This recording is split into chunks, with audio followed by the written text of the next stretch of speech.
Okay, can everybody hear me? Am I on? Yeah, mic's working.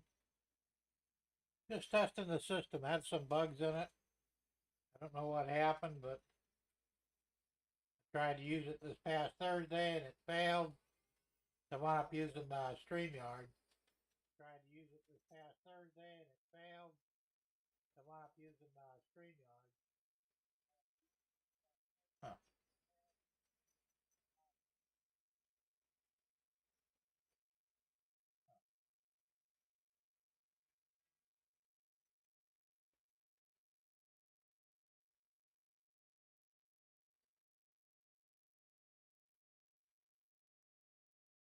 No sound, huh? Okay. Let's find out why.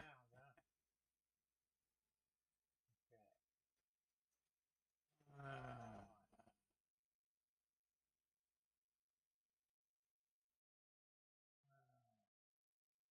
how about now?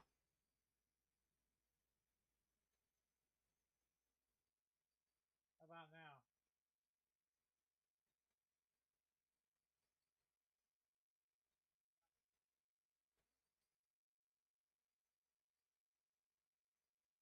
Hey Al, how's it going?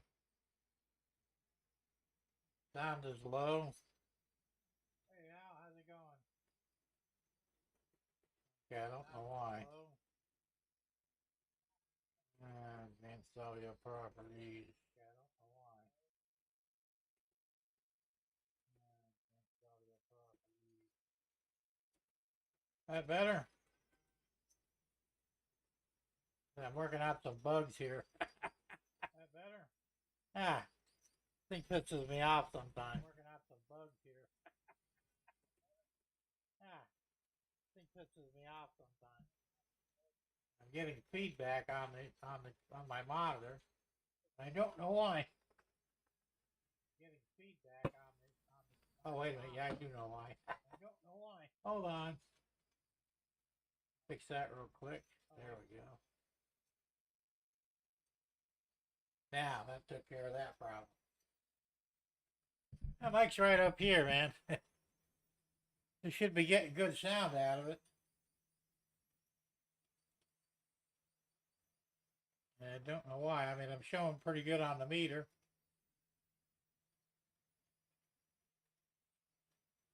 Bring that up a little bit.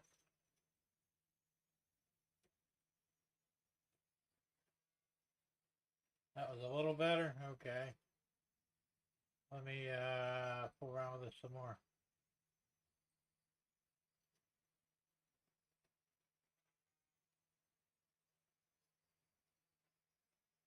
How's that? Is that better? No, it's not Thursday, Mike. I'm having problems with OBS, and I couldn't use it this past Thursday. I had to use StreamYard. So I've got the chat straightened out, I think. Let's see if I can actually put something up on there. Oh yeah, it's working. See, you wish it was. Why?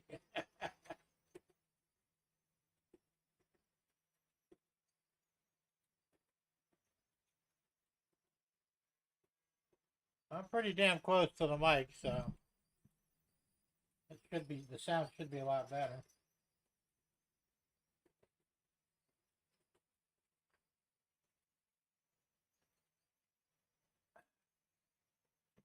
Start the weekend over again. Yeah, kind of understand what you're saying there. I bought another camera, webcam, and Tom Grassi donated a couple of 30-foot USB power extension cords. So I'm using one of them and see if it works now. There we go. There's a new shot. Camera's tripod mounted. I can move it anywhere on the layout now. So I don't know when. Maybe this next Shortline Thursday that I do on Thursday, maybe I'll walk around the layout and show you guys up close and personal what's going on. Couldn't do that before because I had no way to hook the camera up to an extension. So now it seems to be working and we're good to go. Pretty neat. The train should be coming around soon, maybe.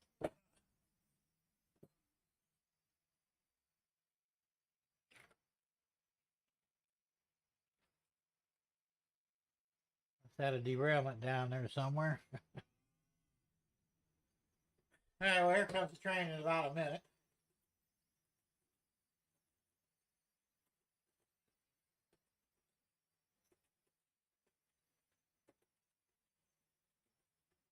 Yeah, I hear you, Mike. I don't have to worry about work anymore. I'm retired. I didn't get retired. I was never tired to begin with. There goes the train.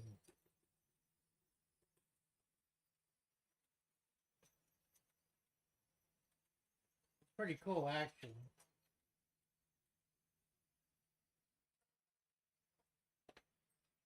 I'll tell you, there's all kinds of problems going on here. Alright, let me go back over here to my ugly mug. I seem to have everything straightened out, maybe. Gas is cheap here. Well, it was $2.95 for one day. My wife saw it, and I should have just jumped in the car and filled up my tank. I mean, I got 3/4 of a tank anyway. Wouldn't have took much to top it, but I said, I'll just wait another day. Well, wouldn't you know it? The next day, $3.19. Go fucking figure. Still, that's not bad. I mean, it's better than California, I guess. What's like almost $5 there? Oh, at the Exxon on the layout. Oh, yeah, okay.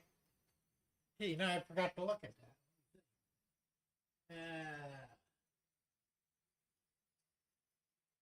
Oh, you can see that? Yeah, it is a lot cheaper.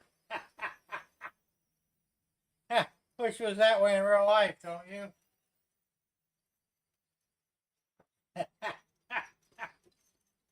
That's funny. Things that come up, right? Yeah, I got this, I thought, oh, it's a long story. I went up with 2 of them. I'm just going to keep the other one, the second one as a spare. But initially I bought one of these. From Amazon. It was $19.99. And the reason I had to buy one was because I wanted to mount it on a tripod. And the tripod mount on these things, they're garbage. This is a more expensive camera. You can see there's no threaded insert in there. It just fell out. Well, not just fell out. It fell out soon after I bought it. Because I would have used this camera. Would have been fine for it. And this one's powered. It'll rotate back and forth. With the little thingy here. Oh, I don't have it plugged in. So, I just got it sitting on top of my monitor here. That was the panoramic view that you see. I'll put it back up there and use that again for that. But so I had to get one with a working tripod mount. And for $20 you couldn't go wrong. It's a 1080p. And it seems to be working pretty good. So I did have to play around on my computer though. I had to find a port, the USB port that would actually work in. And 2 of the ports won't operate a camera for some reason. I have no idea why. But so once I found the right port, I go, okay, we're good to go. Because at first I thought the camera was bad. I was getting a real choppy picture. I'm thinking, damn it, that's what I get for buying a $20 camera, right? But then I went ahead, and that's when I had it on the extension cord. But I took it off the cord, plugged it into a different port, and it worked fine. And I know the extension cords work because I used my Logitech cam on it the first time to make sure the cords worked, and they do. So then the cords weren't a problem, so it would have been the camera or, like you said, it was one of the damn USB ports.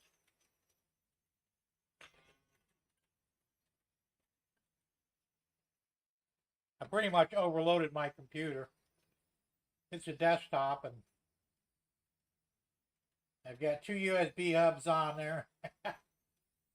Every port, literally, except for one, is taken for USBs. The one powered USB hub, I have 3 of the cameras on. And then I take that back. I also put in an internal hub in the PC itself, which gives me 4 more USB ports. Hey, Thomas, how's it going? So, no wonder the computer just hadn't said screw it and blew up in my face and been done with it. I hope it don't do that, because I really can't afford to buy another one right now. Or build another one, I should say. Thomas, yeah, I know, you're getting an N-scale train set. That's cool.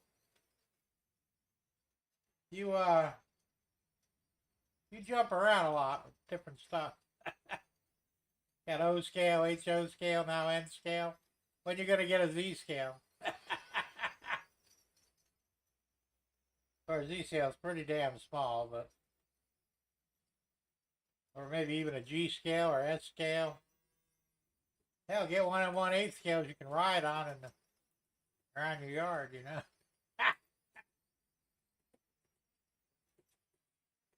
It's going to be tiny as hell for me to see. I said, screw it. Yeah, I imagine. Even the N is too small for me. I just stick with HO. I hope my eyes hold up for the rest of my life. Because I don't want to have to go to O scale. I can't afford it. But it is what it is, so, you know. Well, I'm not going to be on there too long today because I was just a test. Got everything working again. I don't know why this thing is so picky. You know, it's ridiculous to some degree.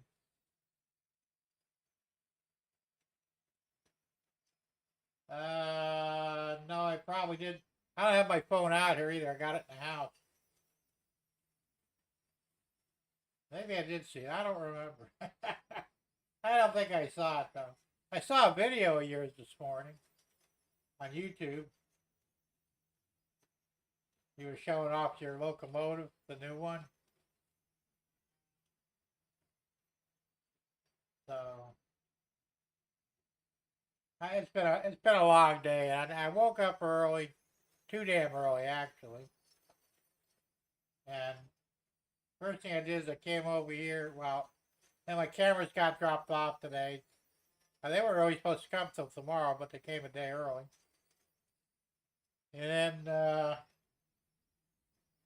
we started fooling around with my Christmas project, which is still top secret. So nobody's going to see that until I actually do the video. But it's coming along pretty good. Yes, Tom Grassi did have a birthday. I believe it was yesterday. So I already wished him a happy birthday, I believe.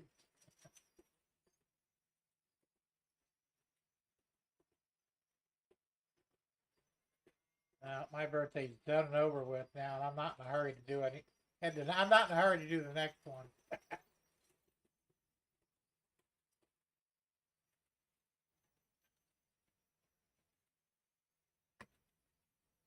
I got a lizard up there.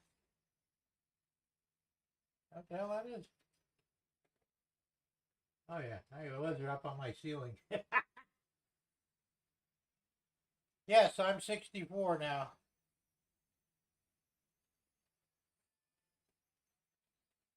Oh yeah, I saw that. I saw that that one time.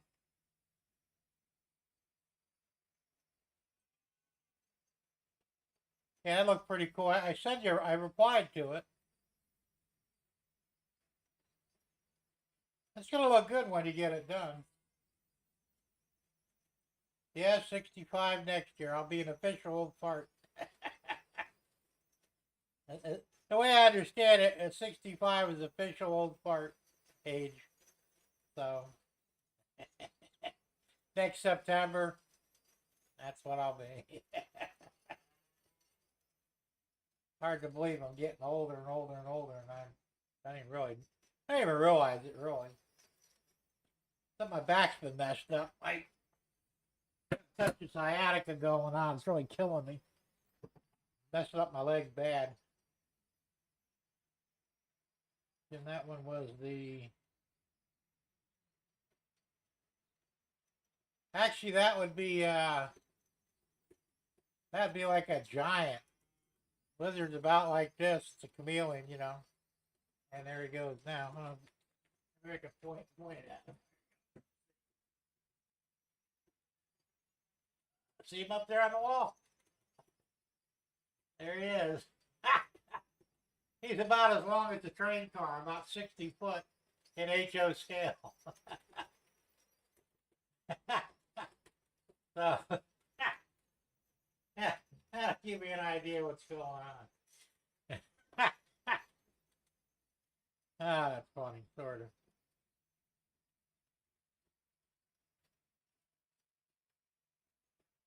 Yeah, so that was the question, Claudia. That's actually it's about 40 foot in HO scale, I think. That looks like 40 foot because it's about as long as my cement car. Well, he doesn't get caught in the door like the last one did. Yeah.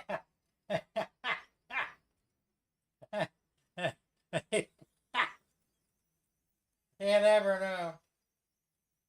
Hey, real artist, how's it going? Well, happy birthday, my friend. 74, huh? Well, you got 10 on me. That's all right, though. As long as you're still kicking and your mind works, not a big deal.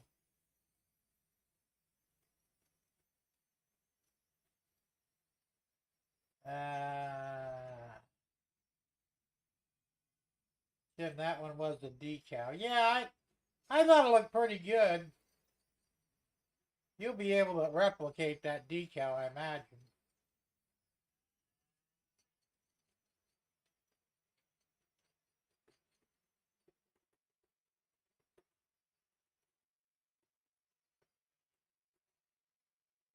Still kicking, concerned with the name.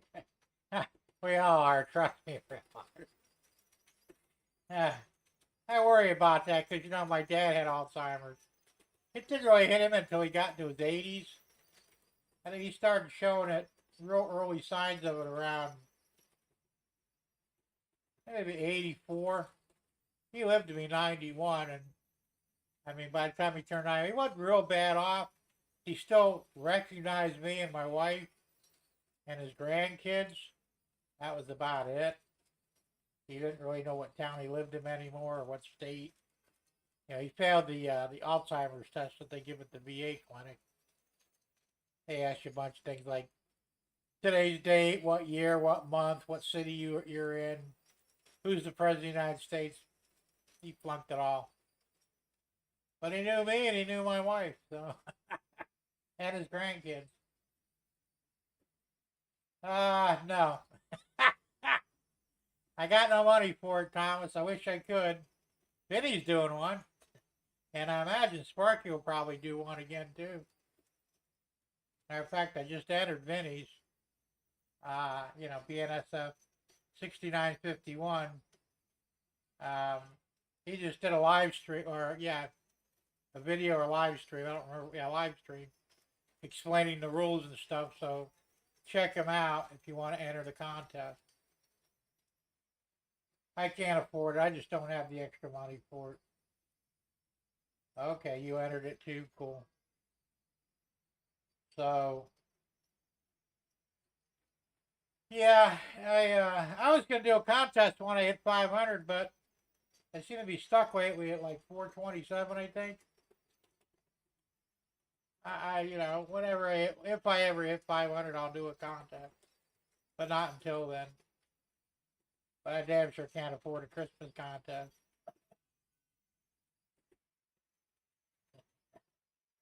Now, if anybody wants to donate some serious money to me, that would be fine, you know. That's probably not going to happen, even though it sounded good. I just got a notification today my cable bill is going to go up. I had a $90 special. It's only good for a year. So it went from $90 to $132. That's almost $42 difference, man. It's ridiculous. So I think I'm going to scale back on my speed. You know, because I was guaranteed well, they say up to 1,000 megabytes a second, right? On a good day, I was getting 750, maybe 800. So I said, well, shit, I might as well just go down to the 700 or 800 speed. What difference does it make? The upload's the same at 20. So I didn't save a lot of money. I mean, my new bill's going to be like 109, I think, which is still ridiculous. So I don't know. It just pisses me off, the whole thing. So I did a speed check today, right? What do I get? 984 download and 24 upload. What the fuck? That bullshit. Thomas says I need 500 subs. Well, how many you got now? None? You quit changing your damn channel name, you'd keep your subs.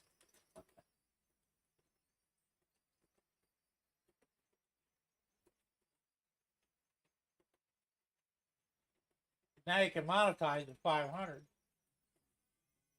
It won't make much money. I mean, for me, it's kind of a waste, kind of a joke in itself. But you need 500 subs, and I think 1,000 watchable hours or something like that. I don't know. I've got the hours in. I just need a few more subs to break 500, and I should be okay. But I'm not going to make any real money off it. I mean, you know, it's a joke. But we'll see.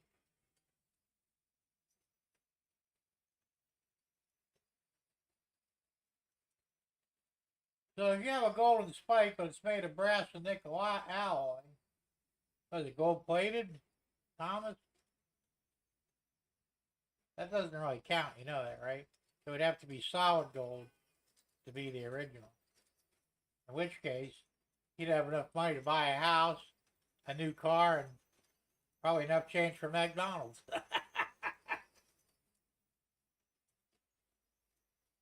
What the hell is this? Portable. Is that for the, I know I might be eligible for a $30 break on the internet. I'm not sure. I'm always leery about doing those things, though, because I don't trust the government much. But technically, I should qualify because, you know, I'm just on disability. I have a minor income that comes in that helps, but, you know, I'm still way, way below the poverty level according to the government. You know, the poverty level is what, 40,000 a year now, right? I make like 20,000. What a joke! You paid for? Oh, of course I did. Oh, I said I'm on disability. I get my disability payments. They'll switch me over to Social Security next year when I turn 65. But I won't get any extra money. That's how they screw you, because if I'd have waited till 65 to claim Social Security without being disabled, I would have gotten like $3,000 a month, because I put a shitload of money into Social Security all my working life. You know. So, but like I said, in a way, I kind of get screwed. But not really. I mean, I've been on disability since, well, I had the stroke when I turned 47. That was in 2007. So, is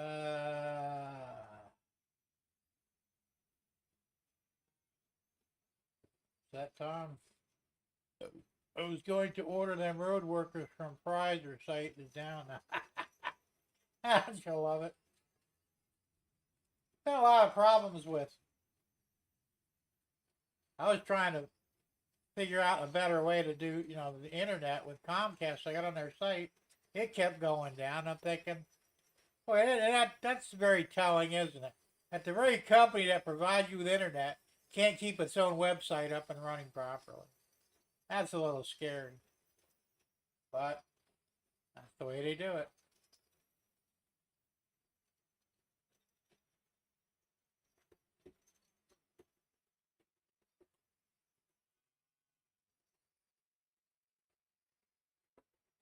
So real hard a sub to you, Thomas. I'm guessing that's what this means. That's cool. Thanks, real hard. Appreciate that.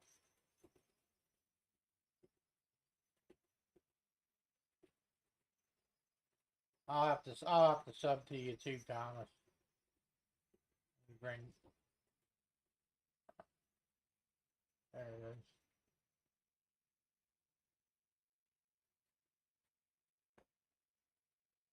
Actually, I think I am. Well, I don't know. You're always changing your stuff. Let's see.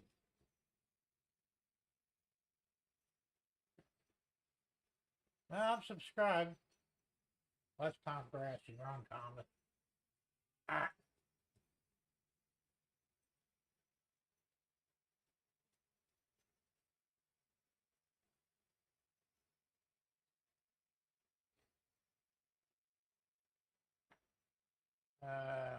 Shit.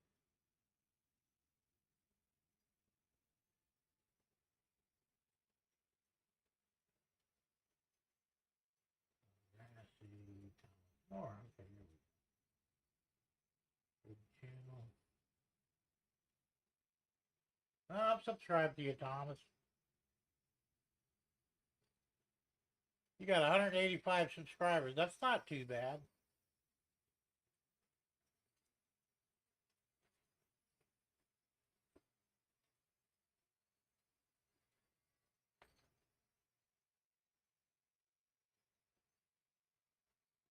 Here we got price store rebate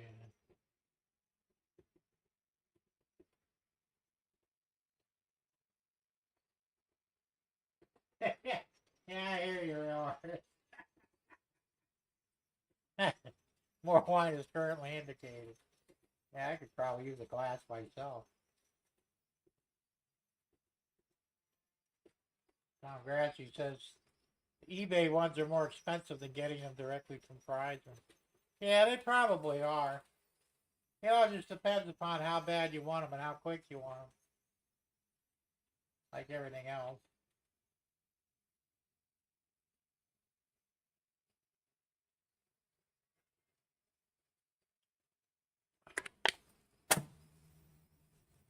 Oh, hell.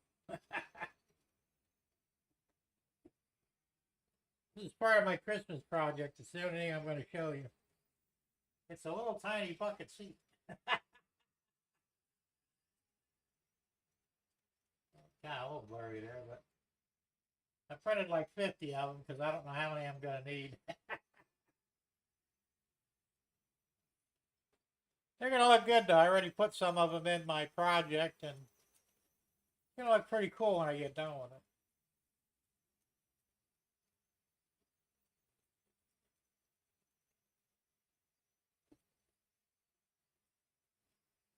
Oh, hell. Tom, do I need to save this for anything? If not, I'm going to toss it. Let me know.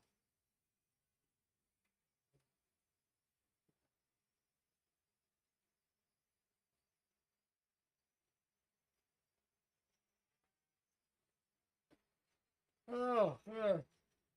Oh. I got up too early this morning. Okay, I'm gonna toss it down.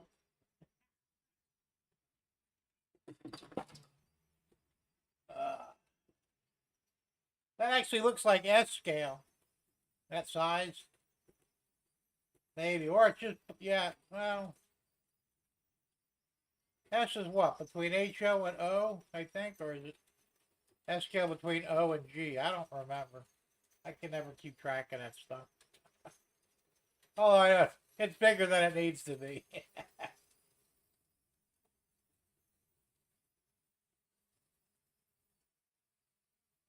Ah. I'll tell you what.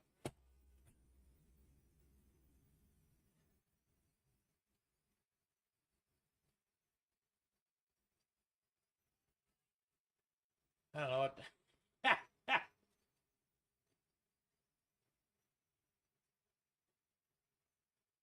Yeah, I don't know what else to do today. I think, realistically, I should be taking the day off. I should just call this a rest day and not do a damn thing. Oh, okay, yeah, it was S scale. That makes sense. It looked like an S scale, even though I've never actually seen S. But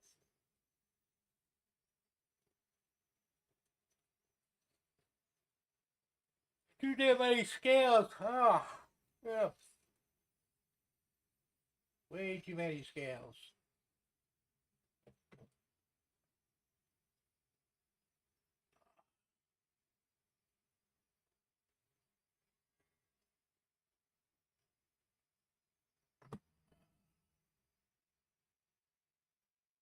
So let's see what else is going on. Not much of anything really. I got a derailed train car on the outside rail, and I don't know where.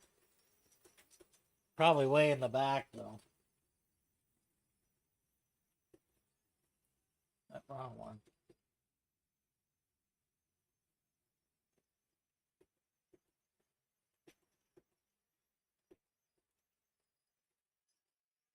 Darn that one off.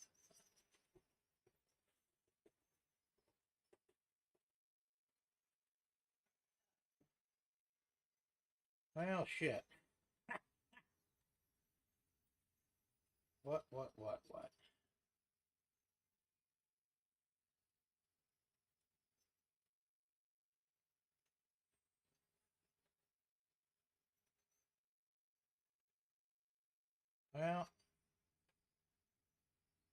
I'm at a loss of words today.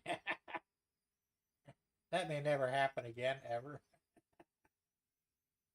Oh, you never know.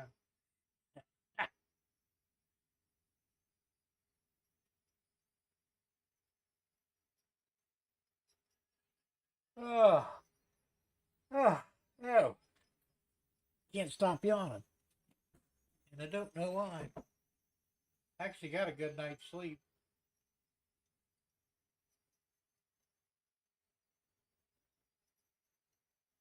It went to bed early. I think I knocked off around 12:30. But no, it was actually 12. Normally I'm up till 1 in the morning.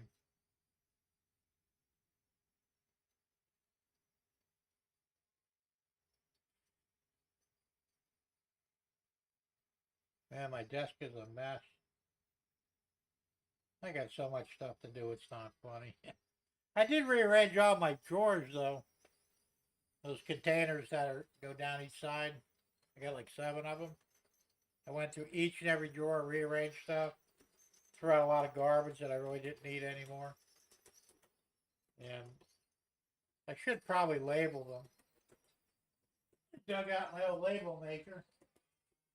This thing's older than dirt. But it still works. Matter of fact, I got on Temu and I bought a 5-pack of these cartridges for $8. Which really is a hell of a deal considering they're about $6 or $7 each at the local store. So that just goes to show you how much they mark up goods.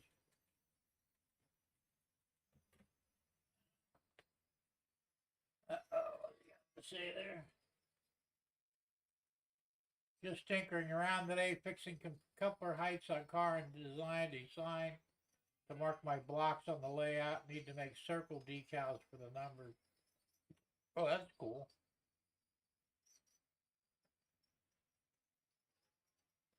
Yeah, you're doing a nice job, man. I tell you, it's really, your layout's coming out really, really nice. Wish I could say the same thing, but I haven't touched mine in so long. There's really nothing new to show. I gotta get cracking though and get something done. Maybe after Christmas, I don't know. Of course, I want to start that extension, the expansion of the shed in January. Now I'm having doubts if that's even going to happen in January. I'm going to have to wait till February. I don't know yet. But I'd like to at least get started on it. And, you know, if it takes me 4 or 5 months to build it, that's fine. Because I can literally build the whole exterior structure without opening up over here yet. And I can open up the doorway here on the end, the very last thing I do. So, you know, this way I could take my time and get everything, the rest of the stuff done. Well, he says, looks like the Not Figures website is up, and there's a link for it, Tom.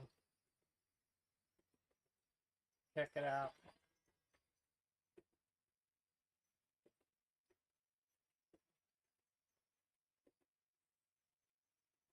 Yeah, I scoured the internet after you and I talked, Tom, when you were looking for the figures on the internet.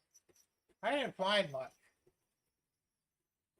There's some stuff that I could probably utilize. I'd have to resize most of it, which is not a big deal, but they didn't have a lot to choose from. I finally found a Santa Claus figure that I'm going to have to rescale and actually modify, because they got Santa Claus sitting on a chair with a kid on his lap. I got to get rid of the kid and get rid of the chair because I just want Santa for my Christmas project.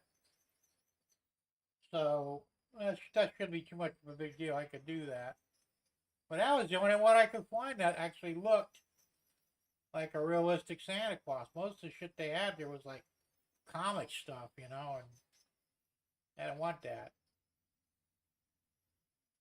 They had a lot of female figures. I mean, nice stuff, but that's great if you're looking for women. But if you're looking for workers or, you know, specific things, they're just not there. I don't know why. I don't understand why nobody's taken the time to create STL files for that. I tell you what, if I ever get my hands on a scanner, and I will at some point, I don't know when, I'll start doing people left and right, man. I'll tell you what, I'll put them up there, and you know, I may sell them. You know, sell the file for $1, and you can make as many as you want after you buy the file. But it needs to be done because there's really nothing there.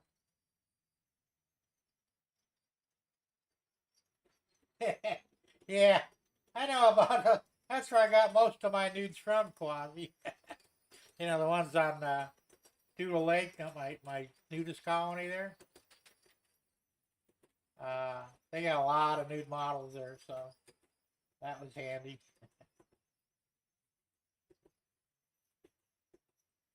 Tom says next year's tax return. Yeah, there you go. They've got them out there, but the newest one they got, I think, is maybe Google or somebody like that makes it. It's not that good though. I followed up on it. They did a review of it, and it's so-so. They said the really good ones are $600 up. So for you to get one, don't fuck around, get a good one. Yeah, I mean, eventually they're going to come down in price. They'll have to. It's like everything else. Yeah, the thing is, the camera itself isn't really that big of a deal. It's the software that makes it what it is. It's still it's still a basic webcam of sorts. So, you know, they're capitalizing on it, which you can't blame them. If you can get your hands on the software, you could use a regular webcam or even your cell phone. And I understand you could do it with a cell phone anyway, but it's a pain in the ass because you have to get like 500 shots all the way around the object. And then what the software does, it actually stitches everything together to create a 3D image. So it's pretty slick, actually. I don't think the software is free either. I think you got to pay for it. But even then, it's still not a bad deal if it works.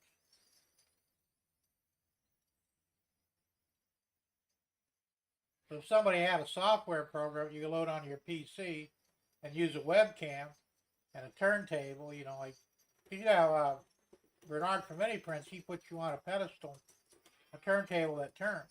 The camera's fixed, and you just slowly spin around a few times, and the camera takes about 1,000 shots or whatever it takes. And then the software puts it all together. I'm sure that's how his works, because he does this through the PC. I don't know where you get that software from or how much it costs, but it might even be worthwhile to look into it, because you can get a turntable anywhere, you know. And problem solved, you know, for people anyway. I invite a bunch of people over to my house. Hey, here, stand on this for a minute, okay? Hey, get them to sign off on, you know, on their likeness.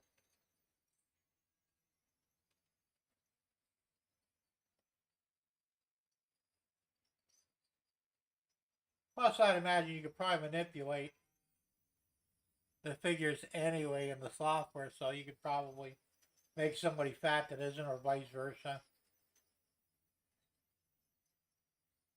Probably the only thing you can't do is change facial features, but, you know, when you're getting an HO scale, facial features aren't really that big of a deal. I mean, I look at my figures here. This one's not from China. And you really can't, I mean, you can tell he's got a face, but you can't really see it. I mean, you have to, like, put it under a microscope. You know. I think this is that guy from Thomas Trains. Sir Topham Hatt. I think he's the mayor. Pretty sure that's who this is. I don't know where the hell I got it from, but yeah, I said I've got all these Chinese ones, and the only reason you can tell they're Chinese because of their haircuts. But that's not a big deal. You can repaint them, and you wouldn't know if they were Chinamen. Because there's no real facial features, not specifically. I mean, you see them sort of because you imagine them being there. But the reality is there's just a minimal facial feature there that's going on. Like I said, unless you get one under a microscope, you wouldn't notice anyway, so it's not a big deal.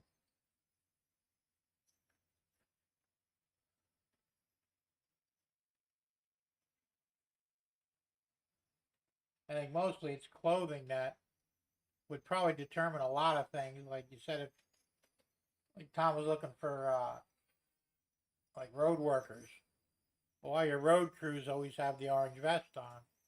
Well, if you're real handy with a tiny, tiny brush, you could put a vest on your people, you know. And unless you really got up there with a microscope, you couldn't really tell the difference. I did sort of the same thing. I put people in my Domino's pizza shop down in the end there, and I wanted them to look like actual Domino's workers, so I gave them all the blue vests, you know, and I think they had white shirts on or whatever the uniform was. I duplicated that on basically Chinese figures, and they come out good. I mean, you look in the window, and it looks like real Domino's workers there serving regular customers. So it's not really that big of a deal. Unless you're super, super picky about what your figures look like. Which I wouldn't be, not when they're that small.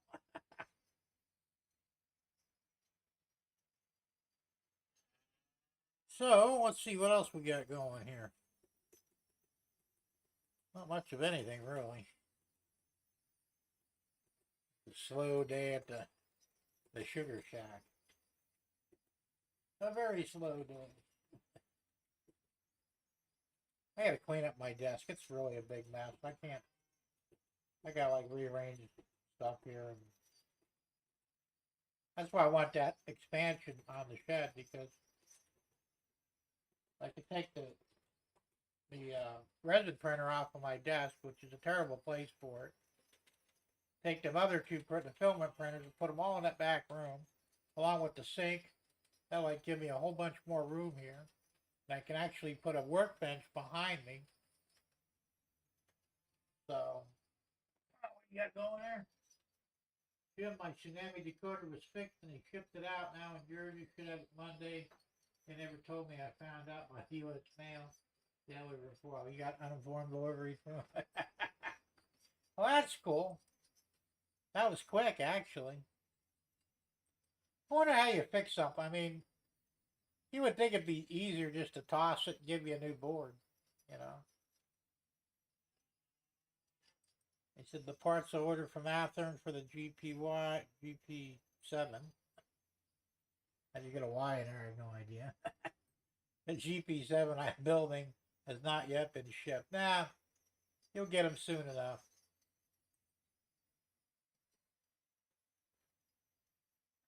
That's half the problem. Some of the things I buy too, if it's not from like Amazon or eBay, it takes fucking forever to get. You know, I just bought something recently. It took them 2 weeks to ship it out. It took 3 days for me to get it. But it took them 2 weeks to actually put the damn thing in the mailbox. So when I asked for a review, it wasn't a very pleasant one. You know. Generally, I give good reviews if I get good service, but you know, there's no excuse for waiting 2 weeks to put something in the mail. There just isn't. That's really the only thing I hate about mail order is you have to wait for the stuff. Uh-oh, rant incoming. Could be. You don't want to get me started. Or maybe you do, I don't know. I'm really pissed off at the mail service. I'm pissed off at everything right now. You know? They do this shit every year. Can't wait till after Christmas. You know, like maybe January or February. No, let's hit them up in December. You know, bend them right over and get every dime we can get out of them. You know? You couldn't fucking wait another month. You know, I mean, thank God I don't really have to buy any Christmas stuff.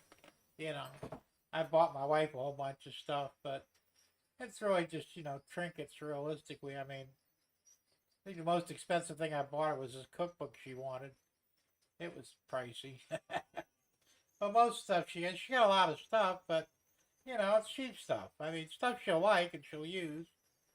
But I didn't spend a lot of money on it because I did everything, you know, from Temu, the mail order company. Yeah, Waller's is a pain in the ass. I don't even like dealing with them, you know. But and this whole thing of pre-ordering kind of bites my ass too, you know. Thomas says, okay, on eBay I found the workers I was going to get from Prizer on eBay.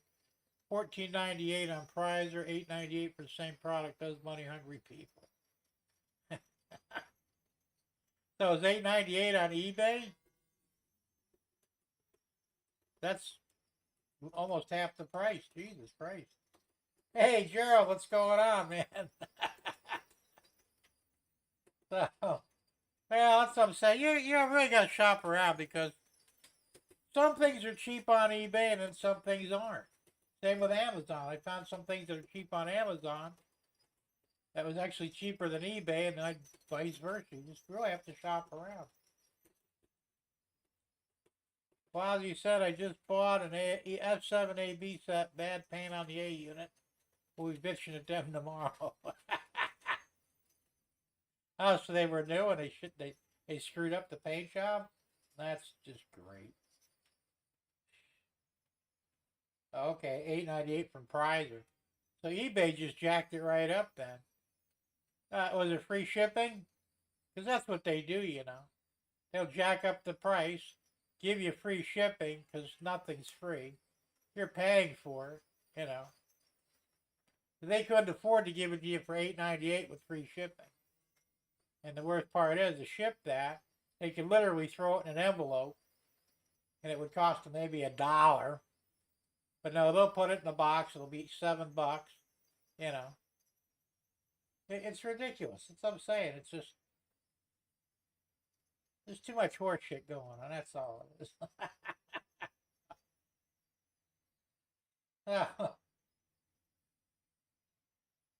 Yeah, I'm trying to move my mailboxes. I don't know if I talked about this before. I probably did, but I don't remember. Our mailboxes are up on 17. Oh, eBay shipping is $6.10, so that's a plus. Oh shit! On top of the $8.9 or on top of the $14? That's fucking crazy. Yeah, I just go ahead and get it from Prizer. Anyway, all our mailboxes, there's 7 houses. There's 4 houses on my street and 3 on Troon, which is a side street that goes off of, yeah, off of my street. Can't remember the name of the street now, right? Shelton. So, we all have to walk up, either walk up or drive up to the mailboxes every day. The mailboxes are on 17, which is State Road. It's only 2 lanes, but people drive like fucking idiots through there. And I've had some very close calls. I mean, I was checking my mail one day, and I'm always, you know, I'm careful. You know, I tuck in close to the box, but I had some idiot with probably about 6 inches off my arm, flew by me at about 60. And I tell you what, if I'd have been in a bad mood, I would have popped that motherfucker's side window out of his car. I would have broke my hand. But it almost would have been worth it. I mean, you know, there's a whole 2 lanes of road there. You couldn't move over a couple of feet. And in Florida, they have what they call the 3-foot rule. You're supposed to be at least 3 foot away from a pedestrian when you pass them either. It doesn't matter on the sidewalk, road, or whatever. You have to be at least 3 foot away. Well, a lot of these fuckers obviously didn't get the memo. So anyway, it's very dangerous going up there. Plus, it's a long ways. It's about, I'd say, maybe 300 or 400 yards away. You know, 3 or 4 football fields to get up to where the mailboxes are. I can't walk it because of my stroke, so I take my scooter. You know, it's a pain in the ass, but I got to do it. And of course, the only time my wife will check the mail is if she's going out, and she'll stop by the box with the car and check the mail. But so I said, well, the smart thing to do is just move them. I'm going to donate like 3 foot of my property to put mailboxes on. I got almost 2 acres of land anyway, so I don't give a shit. I got a nice area to put the mailboxes, you know, line them up, all 7 boxes. So I talked to the postman, the postal worker about it, the delivery guy. He says, oh yeah, I don't care, but you're going to have to get permission from the Postmaster General. So, all right, that shouldn't be too hard to get. Yeah. So I got to thinking about it, and it's like, well, you know, even though I could probably file a complaint under the ADA, you know, American Disabilities Act, I'd rather not go that route if I don't have to. So I went ahead, I wrote up a petition and dropped them off at all 7 of the houses that night. So far I've had 2 responses. They're all for it. But the other 5, I haven't heard shit. But I don't know what the hell their problem is. You know, I may have to go knock on their doors. You know, I worded in a way, look, I want to move the boxes closer, right in my front yard. So, of course, it benefits me mostly. It also benefit, you know, my next door neighbor and the 2 neighbors across the street, even though they're kind of catty-cornered away. And the one guy, he's the Mexican, him and his wife, they just bought the house that the cop used to live in. and they're actually a little bit closer to the mailbox where it's at than it would be where I put them. But he doesn't like going across the street either because, as I said, it's damn dangerous. I'm going to get killed out there one day, you know. So he signed off on it. Says, hey, you know, he says after the holidays, I'll even throw you some money toward it because they didn't actually ask for money. They says, you know, donations will not be turned away, but you don't have to give me anything till after the thing's put up. And even if I do it, I mean, hopefully I can get it done. It's probably not going to happen until January anyway, because I got to get money together to build a stand and all that other shit. But I just can't understand why the rest of the people haven't jumped on it, especially the ones from True. I said it goes sideways, you know, 90 degrees compared to Shelton. There's 3 houses down there, and they have a long ways to go to check their mail. Now this way they'd just be able to, literally they can walk right to the mailboxes where I want to put them. They won't have to worry about getting hit by a car because there's no traffic on my road really. You know, it's a cul-de-sac to some degree with a side street.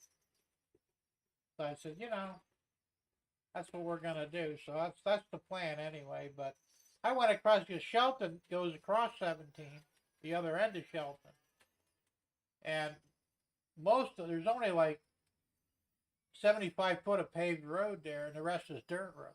And there's houses that go down for about 1,000 yards. And every house on that end there has their mailbox in front of their houses. We're the only ones that don't. So I figured this shouldn't be too much of an argument when I go to the post office. Like, well, look, you know, if everybody else has boxes in front of their houses, and I want to take a group of boxes and put it in front of my house, so it's not going to give any problems for the postal worker. You know, instead of going straight, he'll have to make a left, which he already said he didn't care. You know, that's what off his.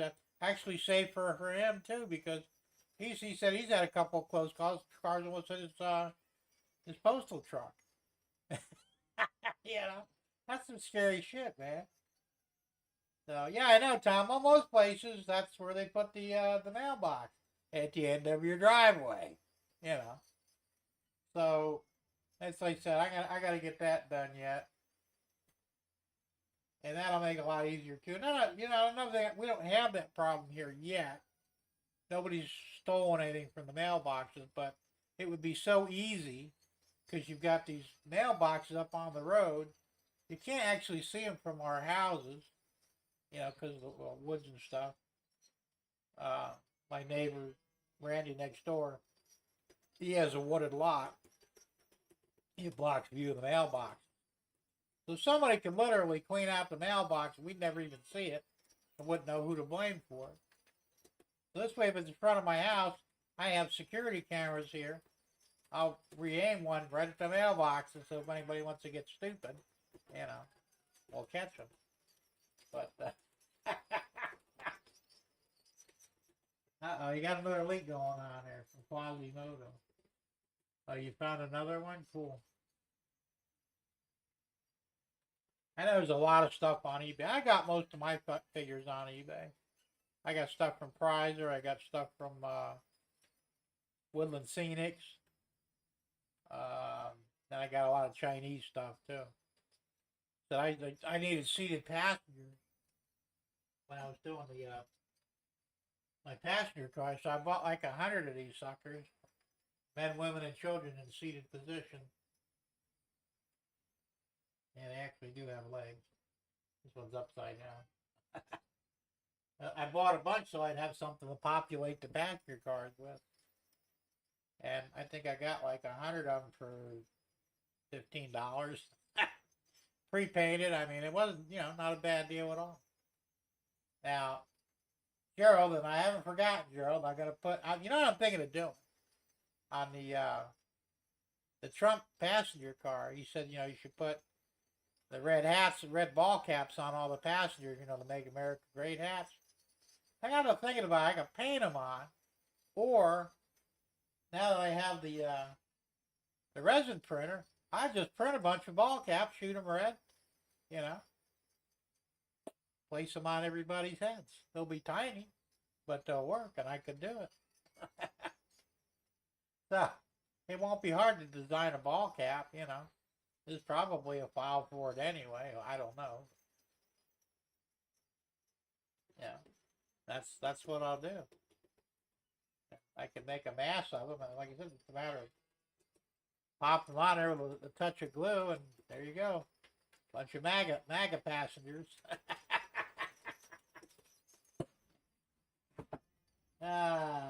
Quasi said I'm building a road. Oh no, Thomas said Quasi, I'm building a road construction scene. Oh, yeah, that's right. You showed me that on your video. You showed where you're going to do it. That's going to look cool. I have a road work scene going on. It's just a minor scene, but I need some figures for that too. I've got the dump truck and I've got a loader or an excavator, I think it is, and a dump truck. I think I got one guy with a wheelbarrow, a worker, but I need to get some more workers for that too. Not really road construction, it's some sort of construction that's next to the gas station. But like I said, at some point in time, I'll start looking at, figures and everything else.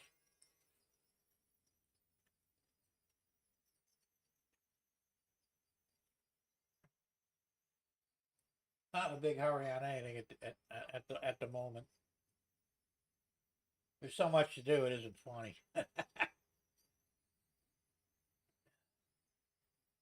Since I'm thinking about doing some kind of partial renovation on the layout anyway, where I've got the second level.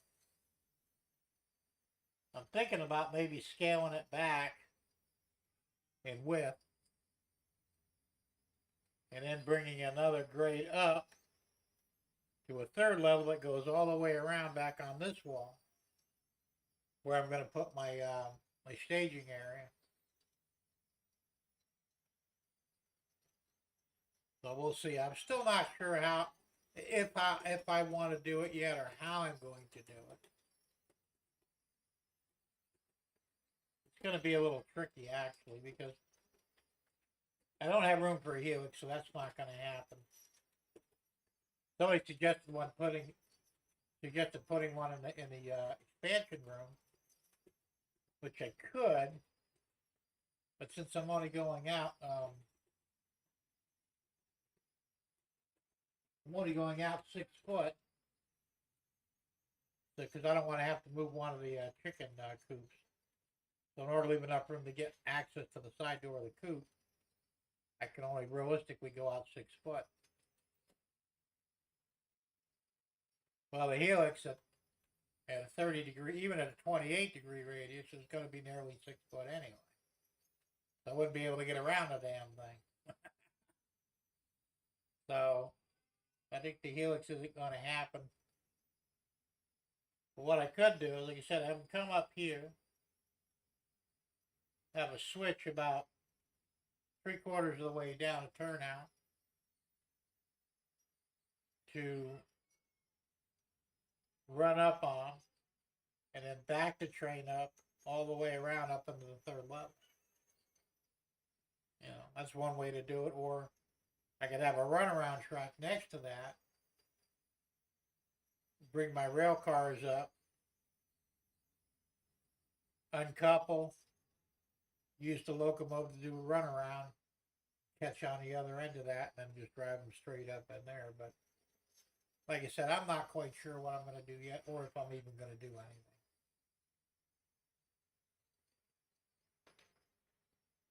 Quasimodo said if it's a state-run road crew, they'll all be standing around watching one guy working. That's true. Remember, you gotta have one guy with a sign that does nothing. 4 or 5 guys with shovels that stand there and do nothing, and somebody actually doing the work. I've noticed that in my travels over the years as well. And no matter what state you go into, it's always the same.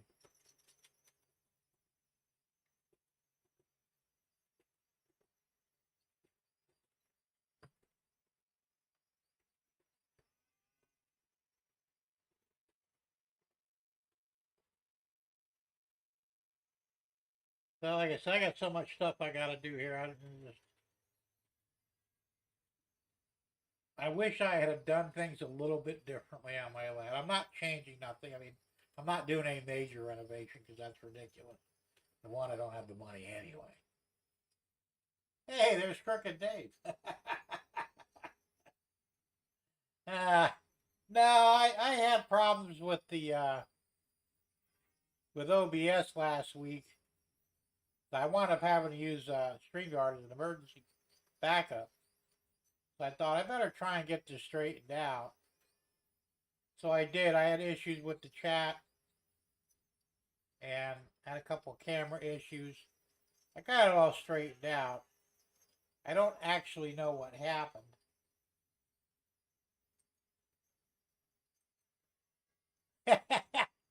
Yeah, Jim Tester Desco. Well, shit happens. Well, Dave, you've gone through the same thing. How many times have you started late? The camera went down, or the feed screwed up. I mean, it's getting to be an everyday occurrence now. No matter how long you do this stuff, how smart you are, how good your equipment is, something's going to fuck up. It just seems to happen. Hey, here's one for you. We wanted to go do some grocery shopping yesterday, right? Me and the wife. That's all right. So I have my car, like my Grand Marquis, and I have Ford Ranger. I don't really like driving the truck that much because it sits higher and it's hard for me to get in and out of. So I just soon take my car. So I jump in the car, fire it up to pull it out of the garage, and keep stalling out. Now, what the hell's going on now? Car ran fine the last time I took it out, like a week prior. So I can finally get it out of the driveway. It won't stay running. And I'm thinking, Jesus Christ, it sounds like a vacuum leak. Because it would fire right up and then, bleh. Well, the Fords are funny. There's several things that could go wrong that could mimic a vacuum leak. But, so I didn't take the car. I wound up taking the truck to get the grocery shopping. Came back. I said, I got to fix this car because I need to use the car to go to Naples on December 14th to see the eye doctor. So, you guys hear that? Number 148's running.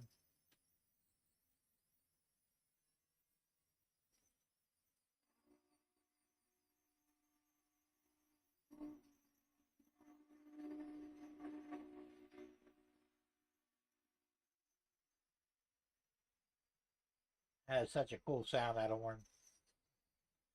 They've been running back and forth. I guess they're doing the Christmas tours again. They come through like 4 or 5 times a day. But anyway, so I got one of those meters that you can check the electronics in the car with, right? Scanner. Plug the scanner in, it's not throwing any codes. Excuse me. So if it's not throwing any codes, it means it's a physical problem. It's got to be a vacuum leak. So open up the hood again. This time I'm more relaxed. I'm looking around, and I have a cold air intake on that. So on the long tube that comes off the throttle body and goes to the filter, there's 2 ports underneath. They're fairly large ones. One's the vacuum for the intake, and the other one is for the I can't remember what it's called now. That thing that goes in the valve cover. It's a vent of some sort. I can't remember what it is, but both of those lines were unhooked. I have no clue how it happened. I mean, the car's in the garage, so nobody messed with it. Deb thought maybe the cat got up under the hood, from underneath the car and accidentally pulled them off. And PCU valve. Thank you, Gerald. I couldn't remember, man. And I'm a mechanic, right? So I have no idea how the hell they came off. I pushed them back on. They were fairly tight. I mean, they just slide on. I had to kind of work them in. Hey, how the hell did they come off? Anyway, I plugged them back in. I fired up the car. Runs like a top. I got gremlins in my garage, man. Anything I could figure, you know. So, but I knew I was reasonably sure it was a vacuum leak because it kind of mimicked one. You know, it wouldn't idle. If I held the throttle down a little bit, it would idle at about 1,500 RPM thereabouts. Guessing, of course, because I don't have a you know a tachometer in the car, but it was definitely running well over the 800 it's supposed to. And that was the only way to keep it running. She let off the pedal. Bleh. Like, oh, son of a bitch. I'm telling you, it ain't one thing, it's 30 others. You just can't win. Thank God it was something simple, though, because I'm thinking, oh my God, if something, I mean, anything could have went wrong. Anything from the idle air control solenoid could have went bad. That's another thing that goes on those. The throttle position sensor, TPS, that could have went bad. And the main thing, the mass airflow sensor, that could have went bad. And all these things are expensive. So I'm thinking, oh man, this is just what I need to dump a bunch of money in the damn car, right? You just can't win. Tom says, here's a link that does not work. Micro Macro Mundo. What the hell is that for?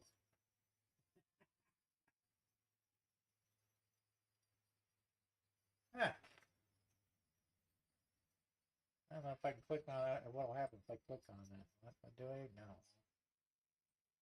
It just brings it up, but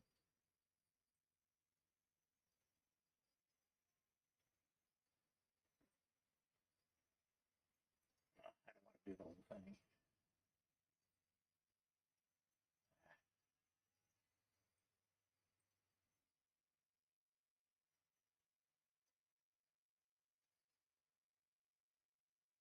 No, that didn't work. Okay, I can't bring it up, but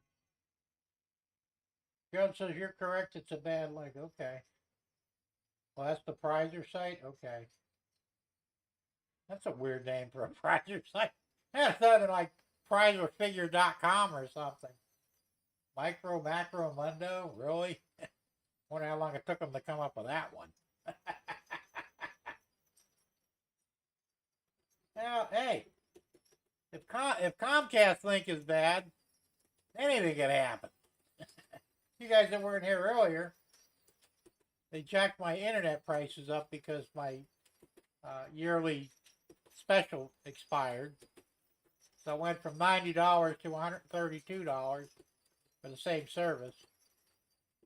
So I'm going to scale back a little bit. I don't think it's going to affect anything as far as me live streaming or anything, but it's ridiculous, $40 jump. But I tried to get on their site, and it kept showing. It was telling me stupid things like clean out your cookies. Well, I cleaned out the cookies, still couldn't get on there.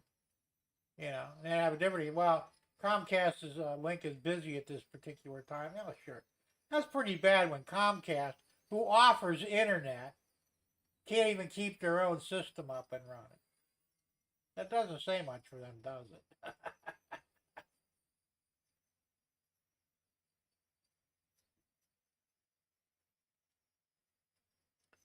People wonder why I'm always pissed off.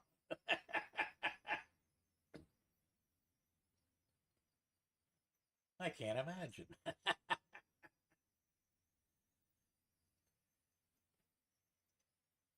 Yeah, well, yeah, exactly, Dave. You said, yeah, that was Thursday. Your power was out. Yeah, well, that's when you dropped off, right, for your morning brew, because we were sitting there going, well, what the hell? I kept uh, resetting. Hopefully, that would, you come up with a new. I went actually to your website, your channel, and looked to see if you started a new stream, and I didn't get notification, but I figured something drastic must have happened. And that sucks, doesn't it? Right in the middle of the stream. That would piss me off too. But you know, that's what we're up against. Remember the other I sent Roger email about the workers. He replied back with that link. He also gave me phone number. We'll call them. Okay, cool. Oh, so that was the link he gave you? That's weird. Huh. I mean, I don't know how they come up with that for a link, but yeah, whatever.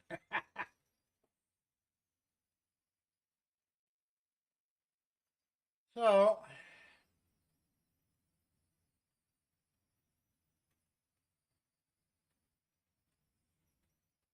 yeah, actually, you were, Dave.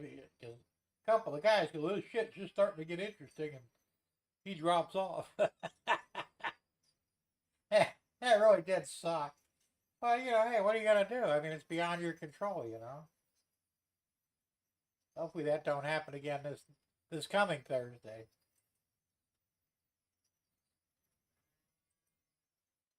Thomas says maybe Prizer's a brand name, and I'm like, that's possible. I have no idea. I know they're known for their figures.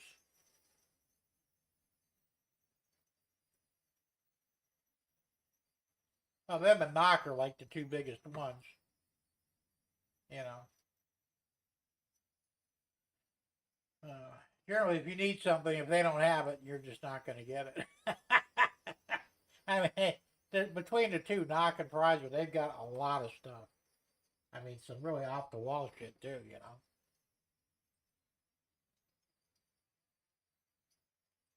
Yeah, it's down, Tom, Gerald. Down and out for the count. Typical. Yeah.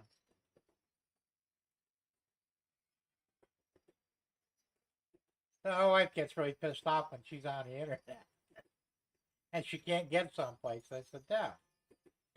What did you do to the internet? I didn't do nothing to the internet. It's working fine.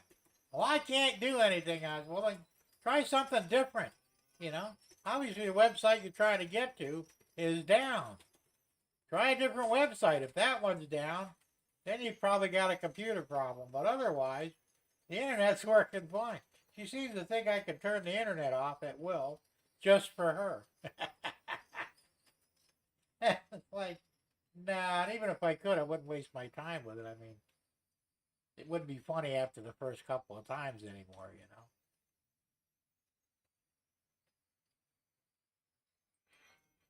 You know, it's www.scalemates.com shopping. Okay.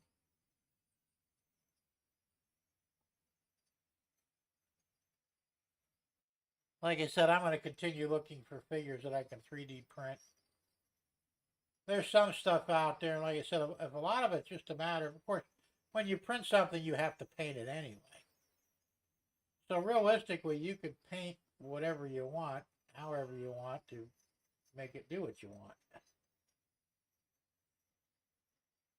Yeah, I hear that, Quasi. That's absolute truth. Well, that's true with everything. You know, Walters is. Yeah, the worst part about Walters is the shipping fees are ridiculous. You know, I mean, it's not bad if you buy a lot of stuff. Like if you spend $500, I think the shipping gets free about that point. But if you're just buying a couple of small things, the shipping usually costs more than the actual thing you're buying, which is ridiculous.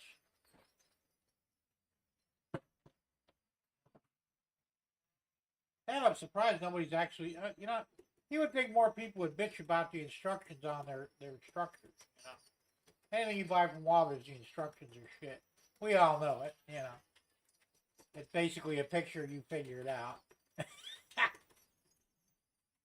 You think if enough people complain, and maybe either nobody's complaining, or Walmart just doesn't give a damn. But you would think, or a better company would be looking and saying, well, we got a problem here. Our clientele is pissed and moaning about the lack of instruction. Maybe we should redo the instructions on them.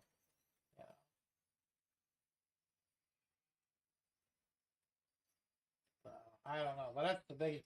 My biggest issue with Waller's is two things: the prices and the lack of instructions. I mean, most of the stuff you don't even need instructions, but that's not the point.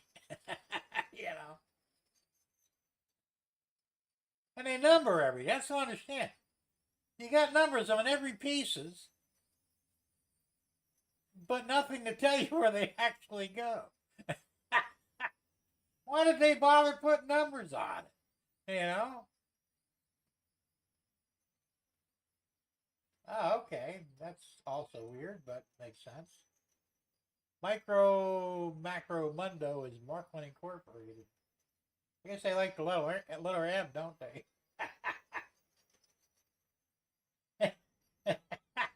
Instructions. What she means thinking instructions. We have no instructions here. Well, not really. I mean, we all get by fine. We figure it out, because we're not idiots. But, sometimes you're looking at shit and going, all right, what part actually goes where, I mean, it would be so simple. If you're going to number the parts, then at least make it a diagram, or an exploded diagram, with the number of each part corresponding to where it needs to go. It's not like they have to write a damn essay on the building of the thing. You just, match the numbers with the part, on a diagram. I don't understand the problem. But hey, what the hell do I know? Right? Not the way I do it, but for that matter, why don't they do video instructions? That's even better, Well, you said Waller's had 20% off on Black Friday. If you catch your clothes out plus 20 off, it's sometimes a good deal. Well, I'll tell you what, I don't know about Waller's, but I've been monitoring a lot of these Black Friday bullshit things.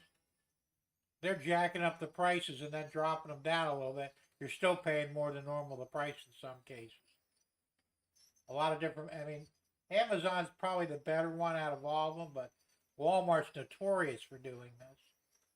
And some of the other train supply companies, they're doing the same thing. Or even some like we have Harbor Freight here. Harbor Freight, the big, 20% off Black Friday sale starts now. And I get flyers from them every week, so I know what shit costs, because they have the same stuff there week after week with the prices. Well, that's the same price it was before Black Friday. Where's the 20% off? Bunch of lying bastards. Thomas says, I currently building a model with no instructions. I use the best guess instructions. We all do. Dave says Target was scam. Of course. They're all doing that shit. You know why? Because they think we're stupid. And unfortunately, some, not us, but some people out there are stupid. And they probably see sale. They don't think. I've known people to do that before. My ex-wife used to do that. So let's go to the store. They got a big sale going on. This is the same price as the regular price. It's not a sale. They jacked the price up 30%, knocked 10% off. You think you're saving money, but you're still paying 20% more than what it should have cost to begin with. It took her a while to figure that out. That's true, Gerald. They do it, but it's bullshit. It ain't right, And I think we should start calling them on it, I do because I don't care. I went to a Black Friday. The first time I ever went to one, it was about 5 years ago, Walmart down in Naples. And I'm looking at the prices, and I finally said, someone said, "Is anything we can help you find?" I said, well, when are you going to stop lying about the prices? What do you mean? I said, that TV right there was $60 cheaper before Black Friday. I was here a week prior. Now you're telling me you marked 50% off. What did you do? Raise it 150? it still costs more than what it was before Black Friday. Oh, sure, yeah, yeah, bullshit. They got caught and they knew it. Because I'm real good at remembering stuff like that because I take an interest in it, you know. This is a great HF sale. Pinterest.com. I don't know what that is, but if somebody can open that link up, let's find out what it is.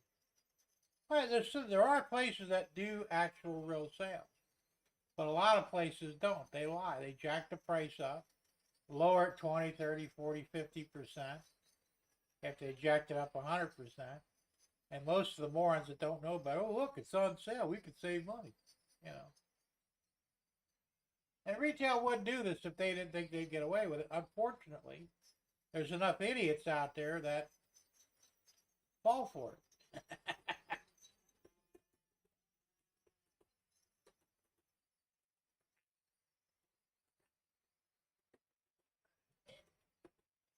Gerald says, my manager at Sears was always pointing out how all the stores in the mall pulled that shit. Of course they do. And unfortunately, it's not illegal, obviously, but it's definitely immoral, you know. And they shouldn't. I mean, you shouldn't do it just because it's not right. Tom said, Jim, I learned that a long time ago. All sales are done the same way. Jack up the prices and take small percentage off. You think you're getting a deal, and the store is making a bigger profit. Exactly. That's exactly what they're doing. And you know. Like I said, I'm not afraid to call them on it, you know. I don't give a shit. I haven't ever gotten ejected out of the store yet, but I'm kind of surprised, right? Because usually when you do that shit, they get you the fuck out of there, you know.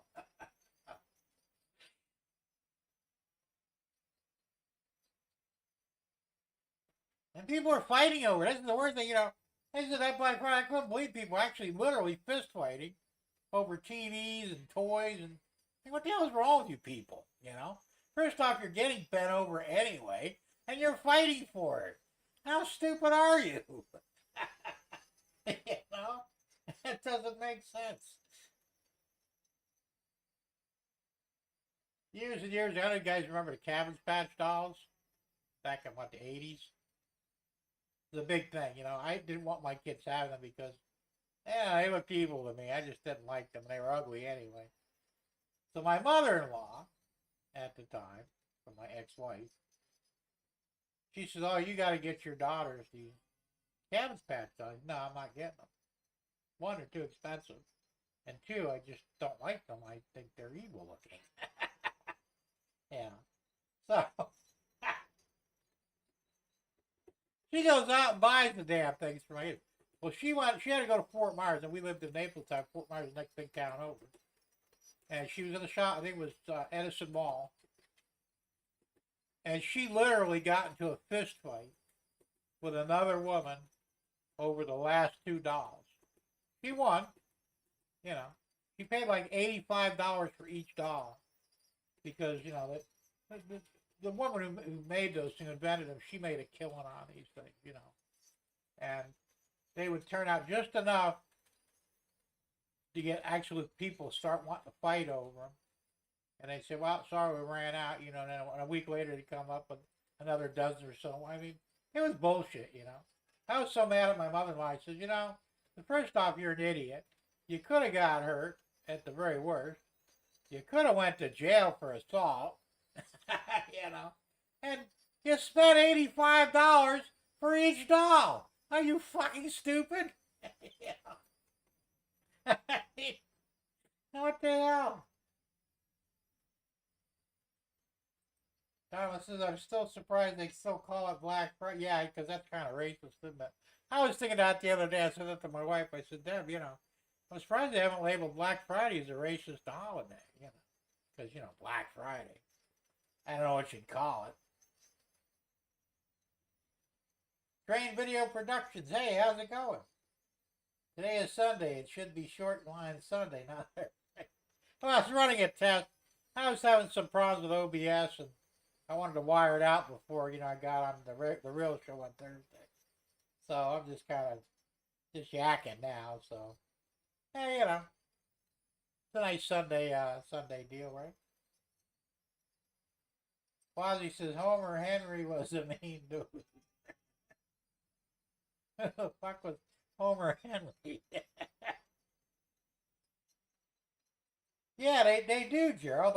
You're absolutely right. I just didn't like them, man. I'm weird about shit like that, you know? It's just like, yeah, I don't want my kids, having something that might be demonically possessed or something. And they didn't really like them. That was the funny thing. So my mother-in-law, she spent all that money for nothing. Hey, Derek, how's it going? No, it's not Thursday. Boy, wouldn't you be surprised though if it was, huh? You'd be missing like 4 days. Then you'd have to start thinking maybe it was an alien, you know, kidnapping thing going on there.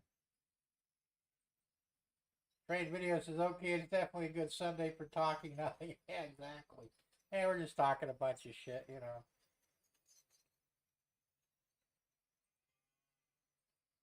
Thomas says, some women in New Jersey was at Taco Bell, got a burrito, did not like it, took it back, got in an argument with working. 3 workers beat her up. She was 48. The worker's under 18. She is now suing Taco Bell. Oh, exactly, because, what the hell? And I'm not going to say what I want to say. You can figure it out, who the assaulters were. you know. Yeah, it's getting ridiculous, I mean, and I'm not afraid of much. I mean, really not afraid of anything except for heights. I don't like heights, but, I mean, I can't fight anymore. I do carry a gun, because if somebody wants to get stupid, I'm not going to fuck around. I'm just going to shoot them. But, I mean, that would be a last resort, of course, but, only really if my life was in danger. But,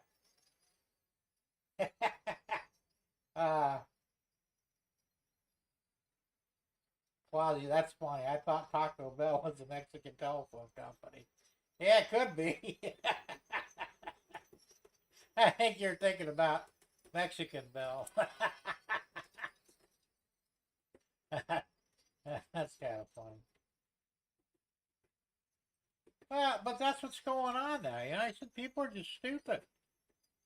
So, like I was saying, I don't do a lot of things I used to do. Like on the road. If you cut me off, you're getting a finger. I don't do it anymore because that finger might get me shot. I mean, yeah, I got a gun, but I really don't want to have a shootout in the middle of the highway. So I just kind of I kind of blow a lot of things off now. It's like my son before he died, my oldest, my car broke down around the corner from my house and I was working on it. And all of a sudden I hear tires screeching. This guy in the truck comes flying around the corner, slams on the brakes. My son comes around the corner, slams on the brakes. My son jumps out of the car. All right. He starts screaming at this guy in the truck. And my son was 24 at the time, all right? The guy was an older guy, probably in his late 50s, early 60s. And I'm thinking, what the fuck, So next thing I know, my son grabs the fucker by the neck and starts pounding him through the window. And I'm going, oh my God, I don't know this kid, right? So he's lucky the guy didn't have a gun because he could have shot and killed him and he would have got away with it. It would have been legal, So finally the guy, he got the hell out of there. Probably scared him, He obviously didn't call the cops or anything, but, he got the hell out of Dodge. So my son said, what the fuck are you doing? Do you have a death wish? What do you mean, Dad? That guy could have had a gun. As soon as you put your hands through his window, he could have shot you legally. He could have killed you. Well, I didn't think of that. Well, you better start thinking of that because you never know. Yeah. My kid was pretty tough, but sometimes he's a little short up here, Of course, now he's dead anyway, but, So that's not how he died. I mean, he was murdered, pretty sure, by his wife. But, You can't do that shit anymore. And I used to do it, you know. When I was a young man, let's say early 20s, I had one guy fucked with me on the road. I mean, he kept brake checking me and shit. I almost hit him a couple of times. Finally, I ran him off the road. Some fucking punk kid, you know, with his buddies. And, you know, I got out of the car, I went up to him, I said, roll down your window. He's afraid to roll down the window, I'm going to pop it out anyway. I roll down the fucking window now. He finally did. He's shaking there. And what the hell is wrong with you? Oh, I didn't mean to do that, sir. No, it's too late for the sir shit, you know? I said, look, I said, I don't want to hurt you. But you can't do this shit to people. Why were you brake checking me? You pulled out in front of me. You know? That was bad enough. Just keep on going. But back in those days, you never worry about somebody shooting you. They might kick your ass. That was about it. But, you know. The kid was all apologetic and shit. And I didn't do anything because there's no reason to. But, you know. And it's just, the world's gone crazy, man.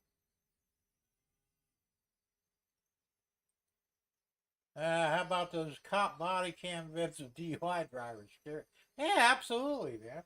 I said that, the whole country, I don't know about the world because I'm not out there, but our country, we are getting lower and lower and lower in the way we deal with things, you know? I mean, there's shootings now almost every day, almost everywhere, you know? Now, I have a gun. I'm not going to use it unless I absolutely have to. And only if I think somebody's going to hurt or kill me, you know. Then I'm going to take it out. I'm going to use it. I won't blink an eye about it. I won't lose it. I won't lose a wink of sleep. But I would never use that as a first. I mean, you just don't do that. I mean, yeah, it could be legal, you know. But just because you can do something doesn't mean you should do something. You know what I'm saying? It's getting a little crazy out there. It really is, you know. And people now are just. I was watching a video the other day. It was on YouTube. It was pretty funny. They didn't show the whole thing, so I don't really know what exactly happened. But they were at a traffic light. There's a black, I think it was a BMW, right? Parked there, and then there was a white little shitbox Ford. It was an Escort by the looks of it, behind him. So the guy out of the BMW gets out of the car, starts screaming at the guy in the fucking Escort, right? Next thing you know, he throws a rock through his windshield. So the guy in the white car, he figured, well, fuck it, it's on now, you know. So first he tries to run the guy over. All right, he missed. The guy tries to run back to the car. So the guy in the Escort comes around, slams into the back of the Beamer. Fucks it up pretty good, you know, a little bit. Not total, but does a fair amount of damage to both vehicles. Then he backs up. By this time, the guy's diving in the front seat of the Beamer, right?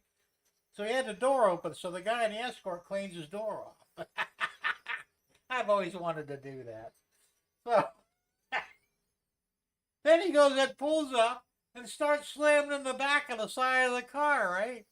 I mean, this guy ain't fucking around. He figures my car's fucked, you know, and I'm not going to let you get away with this. I mean, he fucked up that Beamer pretty good. The guy in the Beamer did drive away, and then the video stopped at that point. I don't know what happened, you know. Somebody caught the whole thing on camera, though, so I'm not sure if the guy in the Escort would get in trouble or not. I mean, you can't blame him in a way. And if somebody come out and busted my window, I don't know if I'd wreck my car over it, but I think I'd try and run him over. And legally, you can do that because that's an assault toward you. But you'd have to have it on camera though, because if you didn't, you're going to jail. But that was an interesting thing to watch. And Tom says my cream filament just arrived from Amazon special delivery. Well, isn't that special? No, that's cool, man. I love them Sunday deliveries from Amazon. So I got my cameras today. That's cool. I can't wait to see how that's going to turn out nice, I think. You know, your cement cars.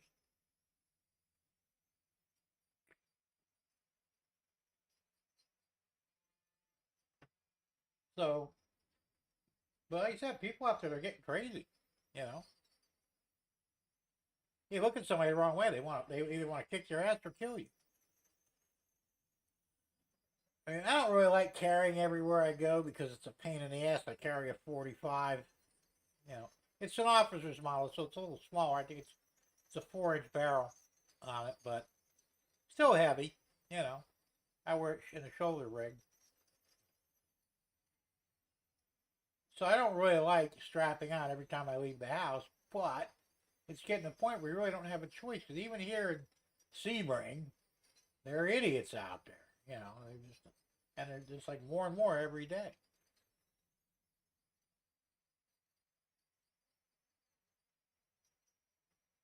What are you gonna do? Like you said, it's getting to the point where pretty much it's going to be kill or be killed. I think. If things get any worse, that's exactly where we're going to be. Some scary stuff when you think about it. That's why I wanted to move out in the rural area, because here, where I live, I don't think anything like that would ever happen. Because the few houses that are on my street, everybody's armed. All right. We would be the last people you want to screw with. Because the first gunshot that goes off, there's going to be a whole bunch more from the surrounding houses, you know. And we all look out for each other, too, so, you know. If I see somebody breaking in the house across the street, I'm going to shoot first, ask questions later, you know. And I know they'll do the same thing for my house, you know, so I'm not worried about it. But you get into town now, it's a whole different deal. Messed up, man. Messed up bad. I don't know if Trump can fix this when he gets back in or not. I hope he can. But, you know, who knows? Yeah, yeah. There was a news story today. Kim Jong-un, what kind of a fucking name is that? From North Korea, is threatening to shoot all our satellites out of orbit. And I'm thinking, go ahead and try it, see what happens. Hey, what the hell's wrong with that guy anyway? I mean, you know, they mess up his brain when they cut his hair or what? There's something not right with that guy. How does he think he's going to take out our satellites? With what, rockets that can't hardly go anywhere?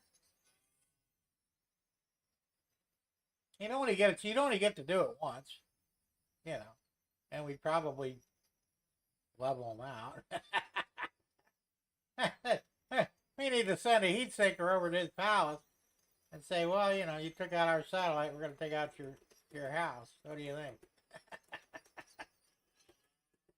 I mean, if I were president, that's what I would do, you know. I'd laugh at the fucker first. It's a shame that Trump's not in there right now, because, you know, he'd have a field day with that, right? Because then they used to call him Rocket Man. There we go, yeah, it's true. Definitely. Well, you know, the cops, they're not going to be there in time anyway, you know, and really, as much as I hate to admit it sometimes, really, you're the only person that can protect you. And that's, you know, cops are never around when you need them. They're always around when you don't want them to be around. But when you actually need one, they're nowhere to be found. So, you know, a lot of us carry nowadays. It's not that unusual. I wish we'd go back to the Old West, to be honest with you, where everybody carried openly, you know. We can only carry concealed in Florida right now. They're trying to get true constitutional carry, but it didn't go through yet. I don't know if it ever will. I mean, I know there's pros and cons of both. You know, but you see, if everybody had a gun, that was what made the West all right. I mean, we'll have different attitudes back then, obviously. But if everybody has a gun, first off, nobody's going to try and steal yours because they already have one of their own. You know, they're less likely to want to shoot you because you might shoot back. So there's a million reasons to open carry, but everybody has to do it. If you're the only guy in 1,000 that's, wearing a sidearm, you may have some problems. You know, somebody may think they can take it away from you. It's risky, but they do it to cops all the time. They usually wind up dead, but gotta stop them from trying. But whether you carry concealed or otherwise, you still need to have one. My wife bought a yes, it is, said Gerald. It's a very polite society. My wife bought a Kimber 380 because she didn't know what to get. She was kicking around a 9mm. I said, you don't want a fucking 9. I said, you know what? That 380 will do the job. 380 is basically a 38. It's a short 38, I believe. And it does kill people. It's a close-up weapon. It's a tiny gun. One of those, I think, 6 rounds. It says if you have to use this, you get it within arm's reach or just outside of arm's reach. You pull it out. You pull the triggers, empty it on them. Shoot mostly in the chest, maybe one in the head if you can pull it off. Don't stop shooting until the fucker's dead. I says, it's not quite as good as a 45. I like the 45. One round should take somebody down. I'm a 2-round person, one in the chest, one in the head. You're not going to survive that. And when I took the training, they had me do quick draws on a silhouette target. And it was funny because I put one in the guy's head and one in his nuts. Yeah, because you couldn't really, it was just a quick draw. Boom, boom, boom. Two rounds. And I already started saying, God, I hope I never piss you off out on the street. I said, well, I said, I don't know why I aimed so low on that one, but if the headshot didn't kill him, well, he was still going down either way. But I'm seriously thinking about maybe getting a 380 myself because I bet that hurt for sure. The 380 is easier. It's just a light weapon, And I'm actually, and I'm not bragging, but I'm a very good shot. I'm an excellent marksman. Even after the stroke, I point and shoot. I hit what I'm pointing at. I didn't really lose any of my proficiency shooting after the stroke. But, it's getting to the point nowadays where, I don't mind dying so much, but I'd like to at least have a little bit of a chance of maybe surviving it. If you're not armed and somebody shoots you, you're screwed. You're at their mercy. No, I'm not doing that. Yeah, that's shit. What the hell's the name of that town? Now I can't. They were just talking about that recently. It's been like that. I think since the early '80s they did that, and I thought that was you can get a exemption to not have one, a religious exemption, but to my knowledge, most people have one, and it should be that way. They have zero crime in that town, by the way. Their crime went from like 6% to 0 overnight. People will go other towns and do their burglaries and carjacking and everything. Well, you see what's going on in D.C. right now, Washington. Washington, D.C. has the highest rate of carjackings in the entire country. Like, it went up 107%, I think they said. Of course, they don't punish anybody for doing it. See, in Florida, if somebody carjacks you, you have the ultimate right to use deadly force on them. No questions asked. So if somebody tries to take your car, you put one in between their fucking eyes, and that's the end of that. You go home and enjoy the rest of your day. You don't get in any trouble for it. And there's a few states that do. I think the first one to start doing was Indiana because they had a lot of problem with carjackings there. So they made it so you can use lethal force in the carjacking. And it should be anyway.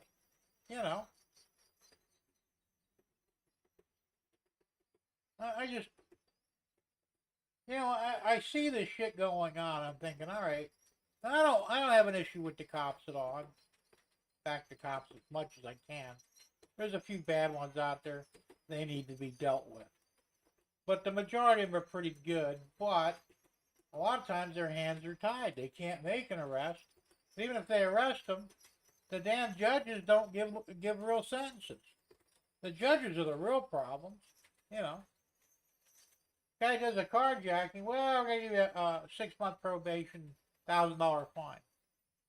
Get out of here. Next week, guy does it again. You know. Weren't you just in here? Yes, sir. Well, all right. Going to give you another 6 months probation on top of the first probation. Another $1,000 fine to get out of here. That's the way to deal with it. If it were me, the first time is all right. You're going to get a year in prison. And we're going to let you out of there. If you do it again, next time you're going to get the death penalty. We're just going to take you out. You know, you got an excuse the first time, maybe you didn't know. But after the first time, now you know. You've been told if you do it again, you will die. You did it anyway, so now you're going to die. And not 20 years later. The next fucking week. Yeah. You would see all that shit stop almost immediately. Because nobody's willing to die for your car or anything else. Hey, Russ. Yeah, that's true. Seconds count, cops are minutes away, if you're lucky. I don't like involving the cops with stuff. I got in a big pissing match on, there's a thing called Quora. It's on the internet. And it's like just a site where people throw in their 2 cents about things. And gun guy was complaining. He says, so I had a tenant in my house and he refused to pay after 6 months. So I waited for him to go to the store. I got rid of all the stuff. I threw all the stuff in the front yard, changed the door locks, and waited in the house. The guy got the message, and of course he grabbed his stuff and got out of Dodge. Well, everybody was up this landlord's ass, right? Well, you could have went to jail. Well, so I, of course, I read this stuff. I always throw my 2 cents in, you know. I said, look, I've done similar things. I had 2 young girls, women really, whatever, early 20s, rented my back apartment when I was in Naples. They quit paying rent after the first month. So I said, well, you're just going to have to evict us. That's going to take time. I said, no, not really. I said, I predict you'll be out of here in a few days. Well, how do you figure? Well, I'm going to turn off your electric and water. You can't do it. Yes, I can. I'm providing it. That's part of the lease agreement that I include electric and water and all the other utilities are all included in the rent, which gives me authority to turn them on and off. So they thought I was kidding. So that night, cut the water off, flipped all the breakers off for their apartment, sat back and went, should she come in? The one girl came in about, it was 11 o'clock. You got to turn the lights back on. I'm afraid of the dark. I can't stay there in the dark. Well, that's your problem. Pay your rent, I'll turn everything back on. We don't have any money. I said, well, you know, you should have thought about that before you rented from. I said, your best bet then is just to move the hell out. So they did. 3 days later, they left most of the shit behind. I mean, they did a lot of damage in my house. You know, they had 4 dogs. The 4 dogs they never let out of the house ever. And the master bedroom was their potty area. It took about a month to get the smell out. It was bad. I spent a couple of $1,000 preparing the apartment. I was really pissed because I went against my own beliefs anyway. I usually rented to older people, you know. Usually somebody who's on Social Security or disability. They're generally more reliable. But I let these 2 broads, you know, talk me into it. But anyway, so, you know, so when I told that story, the guy said, well, you're lucky you didn't go to jail for that. You could have been sued. I said, no, I didn't. I said, look, I know the laws. All right? I said, let me tell you how things work in the real world. Okay? When you have a problem, you don't go to the cops because they won't do anything.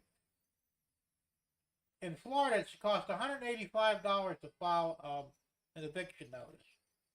It could take months to get the people out. And then even when you win, and you will probably win, you still have to, then you have to pay a sheriff to go escort them out of the house. This is costing you a bunch of money. You've already lost money because they pay the rent, and they want you to spend more money to get these lowlifes out of your house. I ain't got time for that shit. These squatters that you hear about, there was some Marine guy. It was a couple years ago. It was out, I think, in Nevada or someplace. Yeah, well, you're right. And unfortunately, I couldn't get a hold of their last landlord. Turns out these girls were doing this everywhere they went. They'd get in there and then they'd wait for an eviction and they'd move on. Well, it worked well with me. But anyway, so this guy, he bought a house while he was in the service. Well, when he was done, he finished his term, he went to go move into his house. Well, there were squatters in there, whole family. So he called the sheriff and said, hey, people are in my house here. I got the deed. The sheriff goes, well, you really can't do anything. You're going to have to try and legally evict them. And it's not easy to do in Nevada. So after this guy wasted about 3 months trying to get these idiots out of his house, and the law wasn't helping the judge. I mean, nobody, they basically said, yeah, you're just going to have to wait for them to leave on their own. Well, they weren't going to. So he said, all right, fuck this. Went and got some of his Marine buddies. They came through one night, middle of the night, and broke in and worked a few of the tenants over and give them an ultimatum. You can either leave now, right this minute, take what you can, or you'll be leaving in a box next. They left, problem solved, they were gone, he got his house back, end of story. I would have just done that to begin with. Because I know the cops won't do anything. It's a civil matter for one, and it shouldn't be, It's all bullshit. That's a good one, Derek. That'd probably work. I would work for me because you don't want to see me naked. I go to jail for what? Well, I don't know. Like I said, these people talk out of their asses anyway. There was a story yesterday. This guy, he bought a piece of, I don't know what state it was in, he didn't say, but he bought a piece of land. I guess it was acreage. And there was an abandoned mobile home on there, a mobile home. So he says, I found the owner of it and told him, you need to get this off my land. The guy said, yeah, fuck you, I'm leaving it there. It's my place, you can't touch it. So the guy called the wrecker service and they towed the thing off in the middle of the road. He called the sheriff's department, they came and got it because it was in the middle of the road. They impounded it as an abandoned vehicle because a mobile home is considered a vehicle, it's not really a home. So this other idiot that read the story said, well, you can't do that, you stole his property. He is there. No, listen, dude. When you buy a piece of land, whatever's on that land automatically becomes yours. At least it does in the state of Florida. I'm sure it does in most states. He said, no, you're wrong. I said, no, I'm not wrong. I know this for a fact because the golf course I work for, we put a building up on somebody else's land because the surveyor screwed up. All right. So we put a $200,000 metal steel building on somebody else's land. All right. It became that guy's land. That was his building now. So the golf course went up buying the land from this landowner, right? They paid ridiculous money for it. I mean, I think they gave $1.6 million for it. It was only worth about half of that. But the guy had him over by. You want your building? This is what I want for the land. And they bought it because they fucked up. But it was kind of funny, so I know that's how it works. Like I said, there's another guy said, well, if the guy held title to that trailer, you can't touch it. I said, no, that's not true. I said, first off, when you went to buy the land, if there was a lien on the structure, on that land, that lien would have to be satisfied before the bank would let you satisfy the land. He said, no, you're wrong. I said, no, I'm not wrong. I'm absolutely right. I said, the first thing you do is like, for example, I sold my house in Naples. I had a roof put on 5 years prior. I got it done through a program that Collier County did for people who didn't have a lot of money, because I didn't have the $30,000 that needed to replace the roof. So the deal was they'll replace the roof for free, but they'll put a lien on your house for 5 years, because they don't want you to fix the house and then sell it and make a profit, you know. So I said, all right, no problem. So when I put it up for sale, the first thing I had to do was I had to get the lien satisfaction papers, which I just called the place up. I said, you know, the lien should be off my house now. Can I have paperwork showing that the lien is satisfied, no longer on my house? Yeah, no problem. So they gave it to me, because I couldn't sell my house unless I had that paper showing that the lien had been satisfied. So you can't buy a piece of property if there's a structure on it that has a deed, not a title, but a deed, that there's a lien on. So if the guy had the mobile home but he was still paying on it, I don't even know if that would count, because it's not considered a home, but let's say he had a home, he had a lien on it, there's no way you could buy that property unless you satisfy the lien. So, you know, once again, you got other idiots out there who think they know what the fuck they're talking about, and they really don't. But it's always interesting to hear these idiots, you know, mouth off about shit they don't know.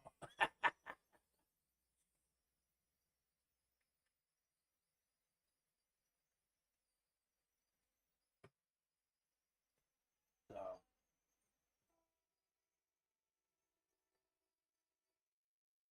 that's the other train, not 148, just a regular train. That's GP30. Pretty interesting how they're sharing the same track, you know, because 148, the steamer comes through 3 or 4 times a day. Yeah, that's what it did yesterday, and apparently doing the same thing today. But they're also running the sugar train back and forth. Yeah, that's a GP30 horn. He's playing.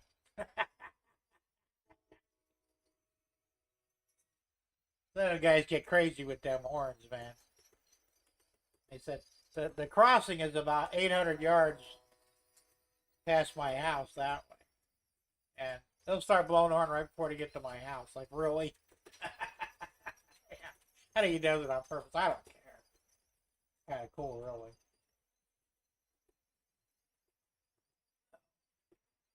Strange stuff.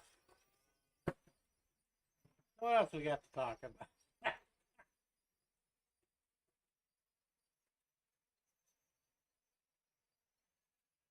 Yeah, I gotta tell you what, if somebody squatted in my house, they'd be there exactly 30 minutes after I found out about it. I'd go in here with the 45 or the AK and say, here's the deal. I'm gonna count to 30. If you're not out of here, you're gonna die here. Your choice. You know, you want to call the cops? Go ahead. You'll be dead before you put the phone down. Most people don't want to die, you know. Is that illegal? Probably. But who the fuck cares? It gets the job done. Russ is, I have a neighbor like that, Jim. Thinks he knows everything. He's a lefty, too. Of course they are. Most of them fucking leftards are that way. They're idiots. You know. That's like, I further down both stories. I said, back in the day, not that long, so I'm 64 years old. When I was a young man, things were different. You weren't really allowed, I mean, it wasn't legal to do some of the things we did, but nobody did anything. I mean, we did a lot of weird shit. Well, probably bad stuff, but, if somebody gave you grief in the store, you'd pull them across the counter by their collar and say, do you have a problem with me? Is this going to be a problem getting this solved? And usually it's, oh, no, sir, I'm sorry. I'll get it straightened out for you. If you do that today, you're going to jail. But back then, that was considered an acceptable practice. I did it many times, Don't screw with me. I'll pull your ass across the counter. I don't fucking care. You know? But you can't do those things today because everything now is illegal. And the problem is the people on the other side of the counter, whatever's going on, they know they're protected. You can't touch them. You know? When I was in school, we solved our problems with our fists. You know? Got in trouble for it most time, but not big trouble. I mean, if you get in a fist fight in school now, you can actually be, well, you wouldn't go to jail, you go to juvie. Same thing, basically. You're going to jail. You know, zero tolerance. Or they just throw you out of school permanently. And when I was in school, they didn't do that. I got a few, I never started any fights, but finished them. You know? And it's like, well, you know, you're going to get 2 weeks suspension. All right, fine. I did a 2-week vacation. I'm okay with that. Yeah. Wouldn't it bother you? No, why would it? If I knew it was that easy to get kicked out of school for 2 weeks, I'd have done this. I would have started a few fights, you know. Oh yeah, I guess he is. Let's see. Tom says Jim cream filament added to the Viper and purged cement car printing now in an hour plus hours. We'll know the result. Cool. So, send me a picture of that, man. I can't wait to see it. Yeah, you're right, Russ. Tom was trying to get us back on train. Well, this isn't really a train show today. This is a talk whatever the fuck you want to talk about show today. Is that any different than the other shows? Not really. But you get the point. I'm saying it. We do everybody knows stupidity is protected today. It wasn't when I was a young man. Okay?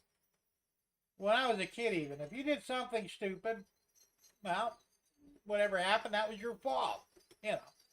Now if you do something stupid, you know, they go, we gotta put signs up and make laws and you know, so nobody else does the stupid thing.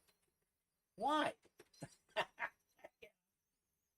Stupid is what stupid does, man.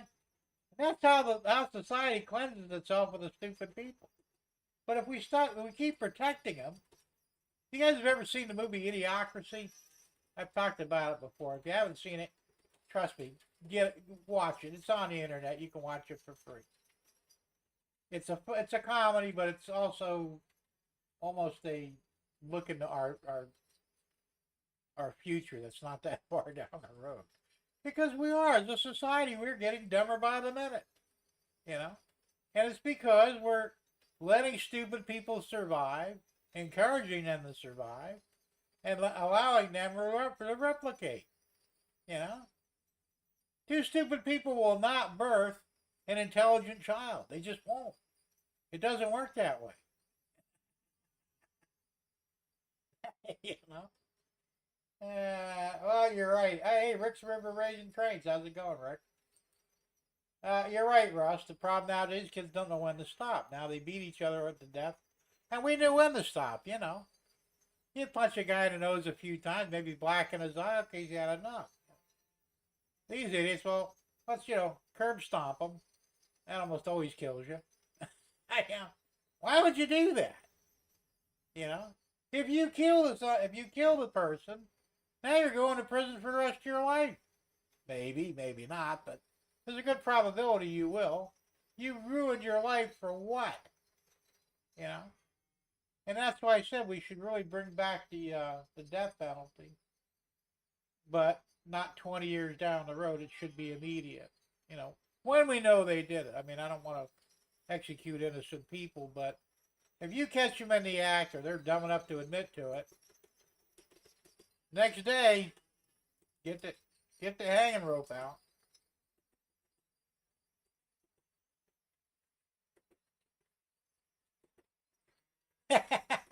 Have a D face. With a D, you get a D.E. That's true. But it's absolutely true. Back in the day, when people did stupid things, they usually died, you know. And that solved the problem. I mean, yeah, it sucks for the stupid people, but, you know, but that's how we kept our society in check. Yeah. What happens when an animal produces a inferior animal? it kills it. It eats it usually. You know. Sometimes it's not even obvious. I had a black lab years and years and years ago. She got pregnant. She had 9, ate 2 of them. So, my girlfriend at the time, I wasn't married at that particular point in time, and she was, didn't that bother you that she ate 2 of her pups? I said, no, because there was something wrong with them. Well, how do you know? I said, well, I don't know, but the mom did. That's just the way it is, I mean, it's nature. I mean, I'm not saying we should kill stupid children, but generally they take care of that problem themselves. Yeah, I said I bought a swimming pool, small 8-footers, and all over that thing was a circle with the line in it, and a baby falling in the pool and drowning. All right. Well, I didn't have any babies, so I really wasn't worried about it. But I'm thinking, how often does this happen? You know.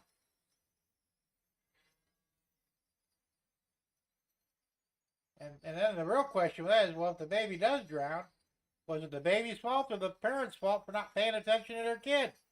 Either way, you got stupidity at play here. you know. Unfortunately, sometimes the non-stupid person dies because of the stupid person. So, don't be stupid. Yeah, unfortunately, there's too many stupid people out there, but we gotta stop protecting them. And I'm not into eugenics or anything like that, but I'm just saying that if you do something so stupid that it kills you, well, that's just the way it goes.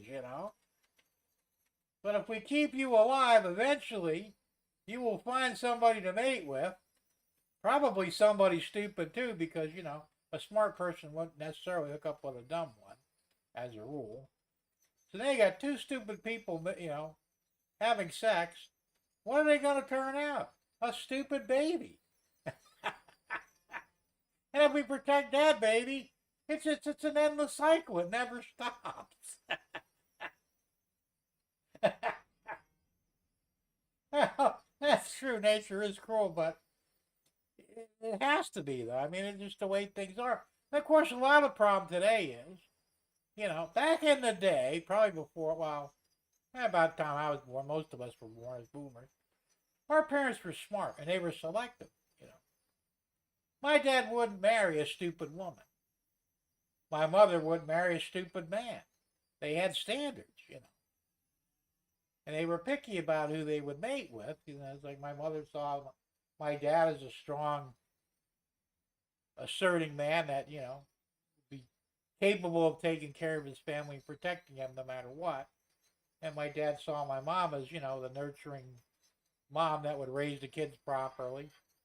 So they were a good choice for mating, as most of our parents were. Today, people fuck whatever, they don't care.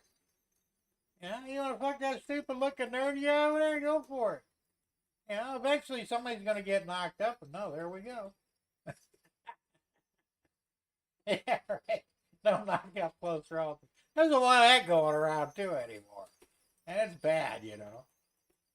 Oh, I gotta admit, I had a crush on my cousin. I mean, in New York, I could have married her actually because she was twice removed. She was hot, man. But normally though, you shouldn't do that sort of thing. Russ says, you ever notice how the stupid drunk drivers go? Yeah, like because they're drunk. They don't tighten up. If they tightened up, they'd be killed instantly, but they're sober. They just kind of go with the flow. So, and that's the problem with being sober. Because what's the first thing you do when you know you're going to get in a wreck? You tense up. And that's what fucks you up. I mean, it's human nature. You're going to do it, but the drunks are so out of it, they don't have time to think about tensing up, so they just kind of roll with it. I like the guy that ran into me 70 miles an hour in a Chevette, hit my caddy. He was out on the hood. He was out cold, but he lived through it. He had 2 broken legs. That was the worst of it, coming through the windshield. But, that would have been a sober man. I don't know if he would have fared so well. It's a tough call. Girl says incest is best. Yeah, there's a whole saying about that. I don't remember what it was, but I try not to. I don't engage in that. That's not good. What's that one Congresswoman, Talab? Didn't she marry her brother? I think. Of course, they do that over there, so.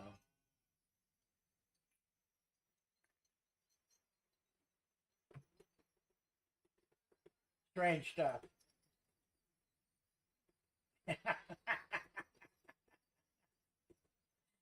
Yeah, well,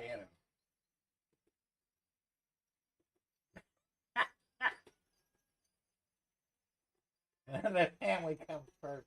Yeah, I guess they wouldn't in such a relationship.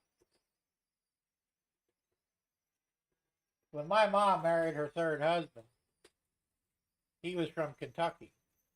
He's not a bad guy. He was kind of a dick at first because he kind of got in my face once, and you know, he wasn't much older than me. She really robbed the cradle with him anyway. He had about 20 years on me, but I just said, okay, I said, really? Do you want to die today? Because that's exactly what will happen if you don't back down, We were all sitting on my mother's porch. He come out with a baseball bat, tapping his knee with it. He said, this is how I deal with problem people looking right at me. And I said, Roger, you don't put that thing away, I'm going to take it away from you and shove it right up your ass and then beat you senseless with a fucking shitty bat. Yeah, turned right around, put it away, I guess he figured I wasn't kidding, and I really wasn't, But his family, a lot of them, like you said, backwoods Kentucky, and I'm not knocking people from Kentucky, but the backwoods Kentucky people, some of them are into that sort of thing. Well, his granddaughter, I guess it was his granddaughter,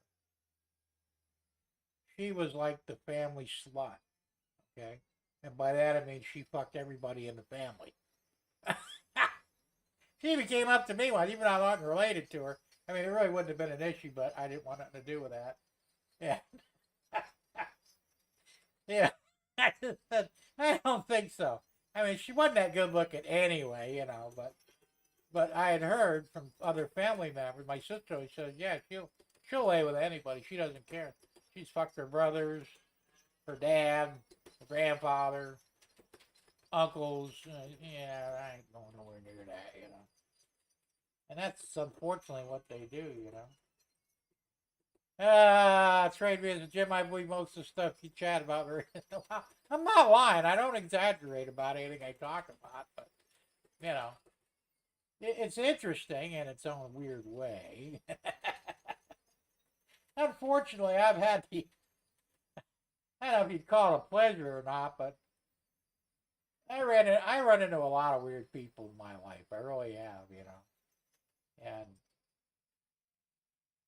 I mean, you read about a lot of this stuff, and you don't really know if it's true until you actually see it firsthand,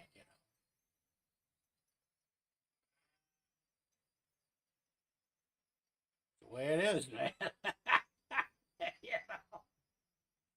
know.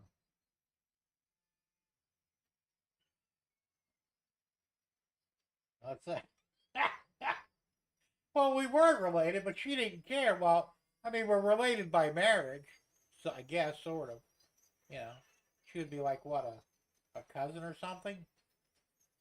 But I don't give a damn. I mean, she'd already been through the ringer anyway, and I don't generally do women that pretty much made their rounds with everybody else, I mean, I'm not looking for virgins or anything, but, I mean, she went through the whole family, all the males, Maybe some of the women, who knows? I wasn't going nowhere near that, man. She had the hots for me for a while, though, man. She chased me for a little bit, and I just finally said, look, you need to go away. I am not interested in you. You don't have enough money to pay me, to sleep with you. It just ain't going to happen. The rest of the walking so far from source. Yeah, in a way, I guess. But, well, because society is really messed up, man. We really, I mean, not we personally, but society itself is really, there's a lot of shit that goes on that you wouldn't necessarily believe unless you saw it firsthand. Yeah, it's Thursday, man. What, you missing a few days already? No, it's not. But I had to do a test, and the test, I finally got straight, so I got everything sorted out, but now we're just talking about stuff. What do incest families do on Halloween? I give up. What do they do?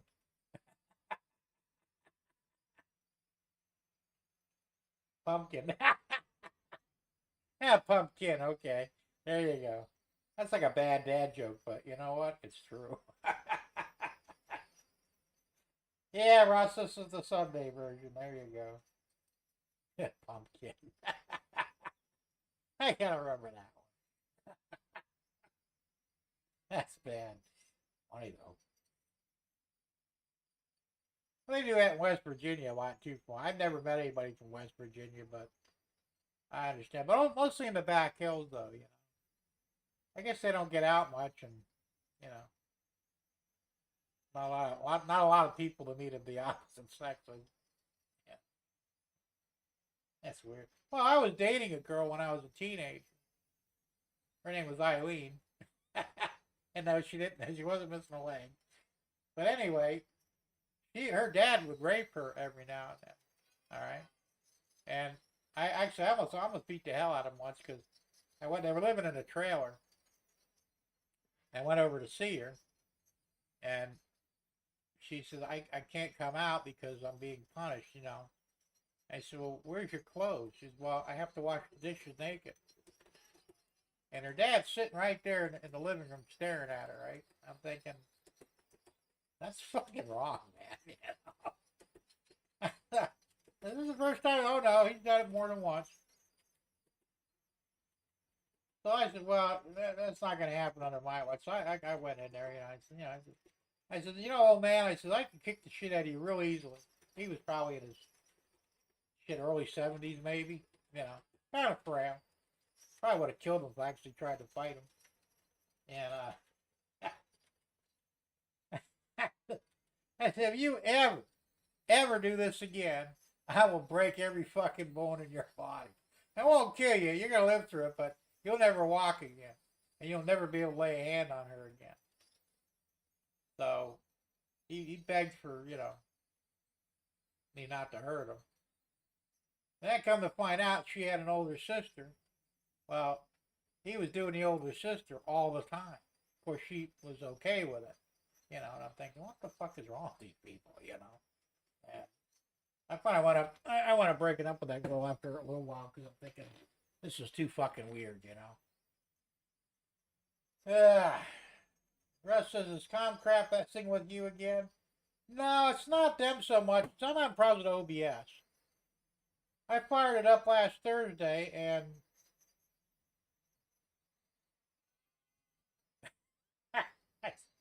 I'll get to that in a minute. I fired up OBS, and I had no chat, no overlay, nothing. So I went ahead, I shut it down, and I went to StreamYard until I could figure out what was wrong with it. And today I found a whole bunch of errors and corrected them. Derek says you could screw Eileen and she couldn't sue you because she wouldn't have a leg to stand on. That's bad. Yes, they do. We may be some of them too, but not for that reason. Just because we're weird. Anthony, Middleport Junction, you're a newbie. How's it going, man? I'm doing great. So, anyway, good to see you. I hope you subscribe and enjoy. I'm usually out on Thursdays at 6 o'clock p.m. Eastern time, but I had some technical issues to resolve. So I went online today to resolve them, and I've got them all fixed, happy to say. So now we're just basically just chewing the fat. And there's a lot of fat to chew. Oh, it's bad. No trains today. Who are you asking, Anthony or me? I got my one train running.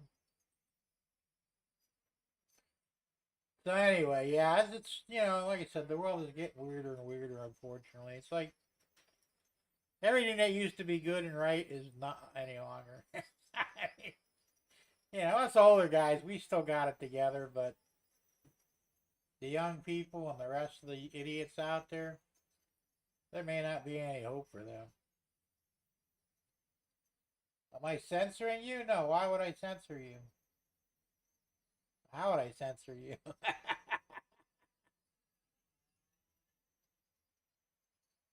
I don't censor anybody, man. And no topic is off the table with me. Never has been, probably never will. If it's happening in the real world, we can talk about it. There's a company in Finland. I can't remember the name of it now because it's a weird word to pronounce. They're producing tampons for men. You can't make this shit up, man. I skipped your joke. What was your joke? Let me back up here. I didn't see it, I don't think.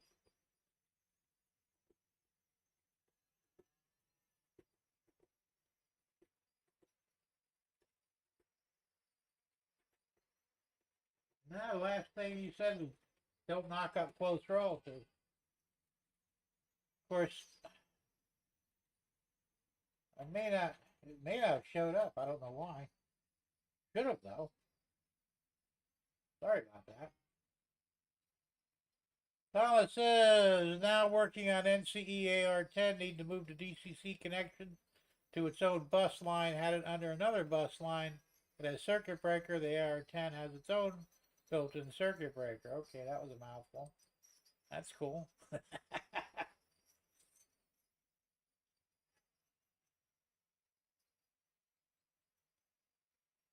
Hey, repeat the joke, Gerald, and let's see if it comes through. I mean, it shouldn't be censored. I don't have any censors on. Although I don't think I'm using the live chat. I'm on top chat. That could be it. Put the live chat on. Okay.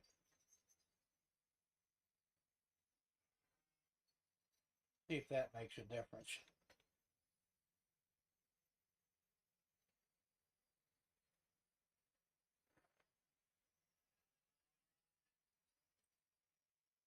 Russ says, I use the NCE system for my HO layout, Thomas. Okay, that's cool.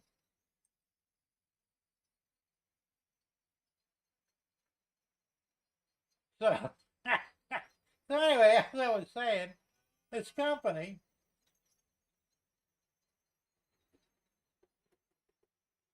to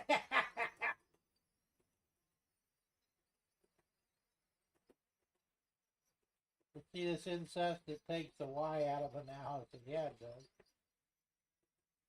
Gerald, I don't see it either, and I switched to all comments. I don't know why it should have went through, unless it was something that, well, your moderators would have seen it anyway if it were being hidden. Everybody's a moderator. You can unhide it. I don't know. Run it again, Gerald. We'll see what happens. So anyway, this company, they make tampons for men.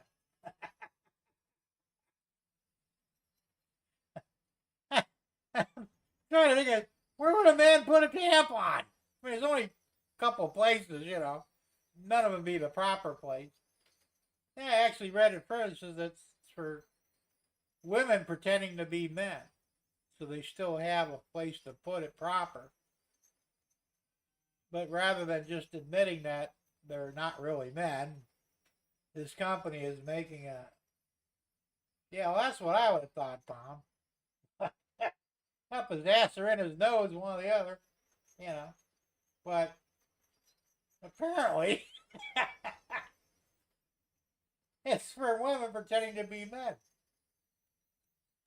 ScrewTube erases my chat. Really, does it? Yeah, I wouldn't be surprised. Quasi says, why YouTube overlord's hard at work. Yeah, it could be. Like he asshole. Yeah. So I'm thinking to myself, what the hell is wrong with society, you know? And there are these women pretending to be men going, oh, I have a period. It's, you know, because you're not a man. Men do not have periods. Men do not menstruate. Men do not need tampons. They don't really have a proper place to put them. There's something wrong here. Are we regressing or digressing? Well, it could go either way. I'm telling you, man. You can't tell me that our society is not completely screwed up. Yeah.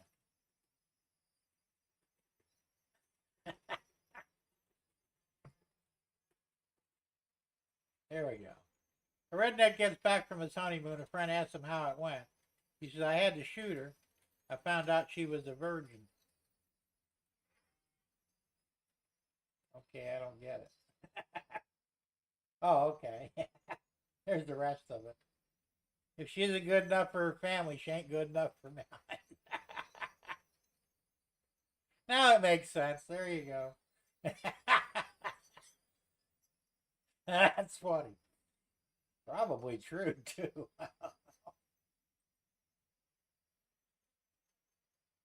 Some messed up stuff, man.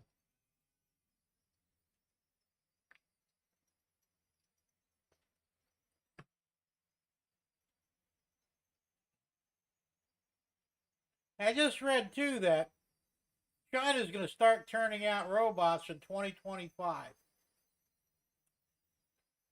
2 years from now. Well, really a year from now, but. And of course, they will in fact be sex robots, among others. So what we were talking about on Thursday may be closer to reality than you think.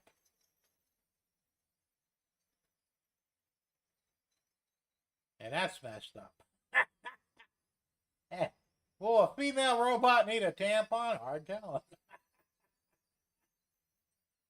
Over half the population. Yes, they are, man.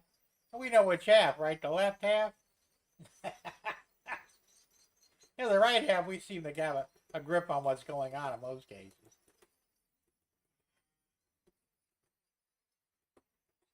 They're also talking about, artificial intelligence, AI. And I can't understand these idiots. All the experts are saying AI will destroy humans down the road, And yet, they still keep going on with it. If you know it's bad for you, why are you still playing with it? Gross and scary at the same time. Yeah, kind of. I can understand a female companion, not one you actually sleep with. But, if you're an old person and you're lonely, having somebody to talk to and that sort of thing, I can see where that would be beneficial, maybe. Still worry, though, that, she might decide to kill you for whatever reason. So, but other than that, it's probably not a bad thing.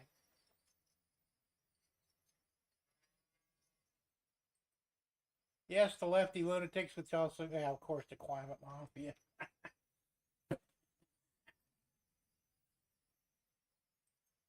Tom says AI will fail big time. Seen it in action at work, and it fails all the time. Well, supposedly there's what is it? It's Chat GPT number 5 is the latest iteration of it, and they supposedly ironed out some of the problems. Not all of them, but some of the problems. But my problem is they want to put these idiots in control of shit. Ooh, didn't anybody watch the Terminator movies? Yeah. This is not a smart move.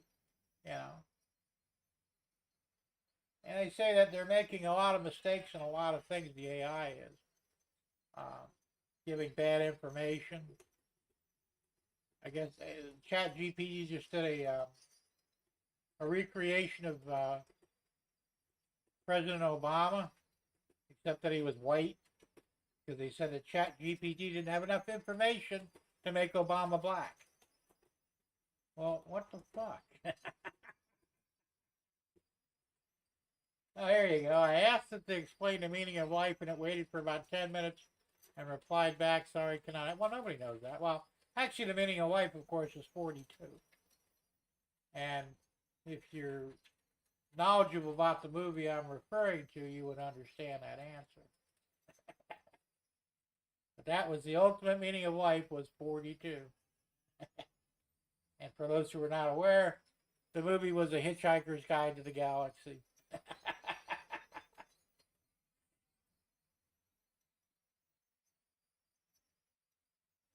I don't really know. I have no idea what the real meaning of life is. I mean, does it matter? We're here, we're alive. Tomorrow we won't be. That's true, and we're seeing that already. And that's some of the things they're bitching about. That AI is being trained to be biased to the left. Of course, listen, the machine is only as good as the input that it gets. So if you got retards inputting information, you're going to have a retarded computer. Pretty simple. Remember that Star Trek episode where that one guy put the supercomputer into the Enterprise, and it was supposed to only attack the enemy, but then it went kind of crazy and started attacking the other Starfleet ships. And it turned out that the way they talked about it, so the guy who invented his engrams of his brain, he used to teach the artificial intelligence computer how to act in a given situation. Well, this guy had social problems, so did the computer now. And that's probably more realistic than not. The meaning of life is to reproduce. Yeah, I guess technically it is.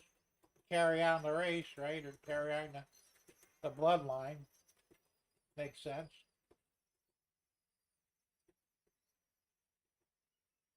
$14.9. I'm not sure what that is. Oh, is that how many people are in here? Maybe. Could be. You guys hit the damn like button, man. Smash it, shoot it, kick it, do whatever you want, but hit it. Thanks for that, Russ. I mean, and people, they spend their entire lives trying to find a meaning. Really, why? What the hell difference does it make? You know? What do you call a blonde who dyes her hair brown? No idea. I'd like to hear the answer to that one.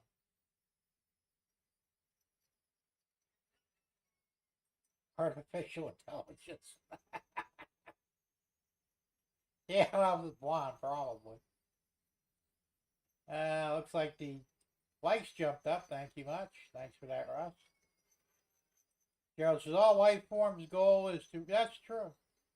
So maybe that really is all the meaning of life. Keep fucking, we'll be fine.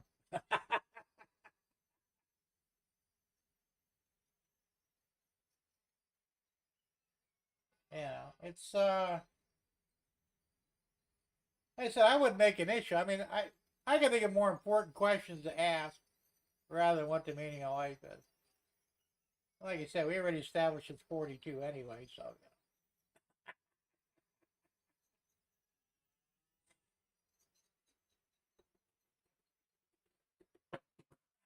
it's, maybe we spent less time asking stupid questions and just carry it on with life would be better off.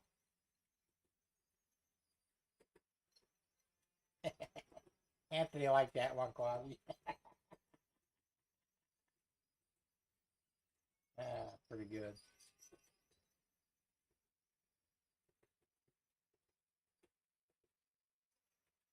Uh, A gallon denial. You know, they think that's why blondes are so dumb. It's because of the bleach in their hair. You know. And to be honest, I've been with a few blondes in my life, but they were never really that intelligent. I mean, some a little smarter than others, but there's just something about them. I don't know if it's a game they play or whether they're really not that bright, you know. It could probably be argued either way. Hey, Train Man, how's it going? Good to see you here. And no, it's not Thursday. Just had to point that out real quick.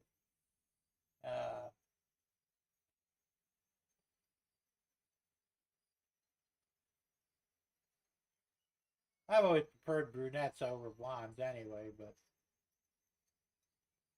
I've seen some damn nice looking blondes in my life.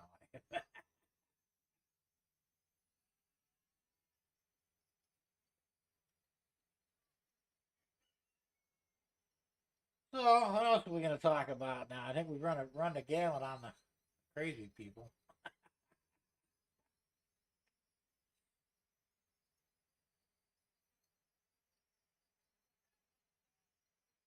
Which there seems to be no end of.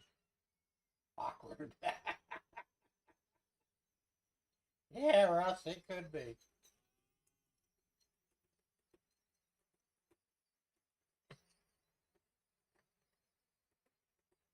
I made a breakdown of the expansion project on my shed. These are all the components I'm going to need. It's going to cost me $829.84. That includes sales tax. For pretty much everything I'm going to need. That covers everything. The external framing, the flooring, an exhaust fan, which I want to put in that room, drywall, pretty much everything I think I'm going to need. Screws, nails. I kind of can't wait to get started on it because it's kind of excited about doing it. Hey, John Knopfel, how you doing? I must go do housework. It won't get done by itself. Are you sure? I heard that sometimes it does.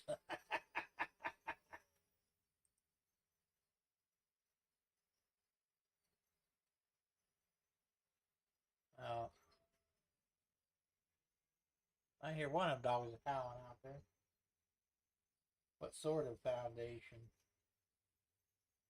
Oh, you mean my expansion project? I gotta build this here.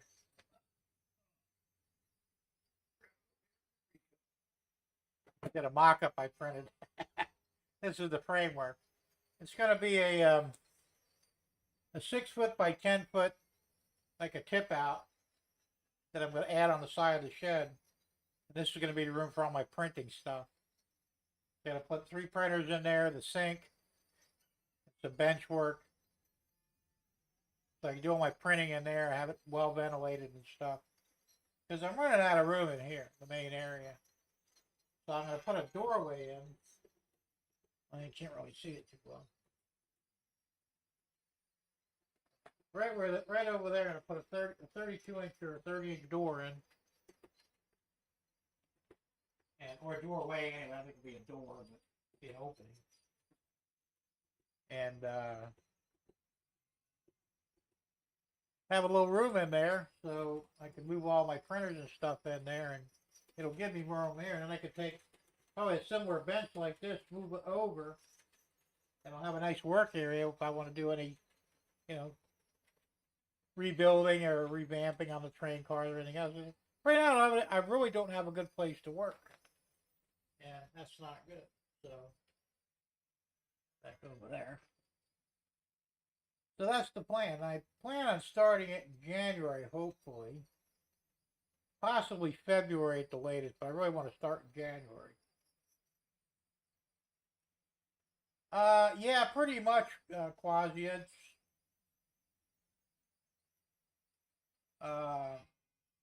they don't really care what you do here, I know all my neighbors, so I don't worry about them. I mean, if somebody turned me in, I might have a problem. But yeah, nobody does anything really with permits around here, amazingly. Us maybe a vacuum attachment. Here we go. Why do blondes like tilt steering wheels? More headroom. That's true. I know that too. Been there, done that. Are you going to do lots of it? I'll probably do some. I'm not going to make a big deal out of it, but um, hey, it's pretty simple. I have to put electric in there, obviously. I'm going to take the sink and literally just put it on the other side of the wall, so all the plumbing and drain and stuff will be fine. I won't have to really mess with it. I just got to move it to the other side of the wall. I was going to put a toilet in, but I got to thinking about it. You know what? It's a lot of aggravation, mostly because of the drain. I mean, I have to run it into my septic system, which is probably only about 30, 40 foot away, but that's a lot more work than I want to do it. So if I do put a toilet, it'll probably be like an RV toilet, you know. I might even look at the ones that you don't have to even really worry about. They take care of the waste on their own somehow. So I'm kicking that around a little bit, but as far as putting an actual toilet in, I decided I wasn't going to do it. I will have lighting, of course, and electrical outlets. That's a necessity. Fortunately, when I did the initial wiring here, I left an opening for expansion, so I won't have to worry about overloading anything. But that's going to be a fun thing for me to do, I think. And then after I get done with that, I want to build an exterior closet in my guest house that my mother-in-law lives in. And I think that's going to be like 5 by 8. And it'll be under the carport because she doesn't have a car. And so that's more of her, like, it's almost like a porch for her. So if I put a closet in there, you know, with an external door, but I'll put a grill in the middle between the wall, so whenever air conditioning and heating will go in between the rooms. It'll be climate controlled, because she has a lot of stuff, you know. And she almost, well, she's not real bad, but she's about this far away from being a hoarder, so, yeah. But anyway, this will give her more room to put stuff up, and it won't cost me that much to do it, a few $100. And once again, you know, no big deal. Won't need it. Well, I'll probably put a light in there. That's about it. But other than that, there won't be any need for any electricity. I'll probably even use just a battery light in there, you know, for as few times she's going to go in and out of it. So that's that plan, and that should be done. I should be done with construction for a long time after that. I ain't getting no damn younger, you know. The rest of my in-laws, right? I think a lot of people are. I mean, I'm not, you know. I could have been called one at one point. Back when I was younger, and married to my ex-wife, my first wife, I had a shed out back, and we had a pretty decent-sized piece of property. I had a few cars back there, you know, they were out of the way, so I didn't get any trouble with code enforcement or anything, but I had enough car parts to probably build an entire car. I had spare engines and drivetrain parts and front end parts. I had all this stuff that I wound up selling all of it after I got divorced. I made a killing too, by the way. But yeah, but that was the other thing. But in the house, I always like being sparse in the house. I don't like a lot of clutter, you know.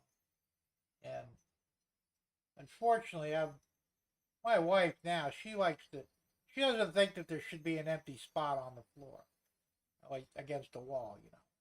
You know, we don't need that, you know. Well, that's bare. It's supposed to be.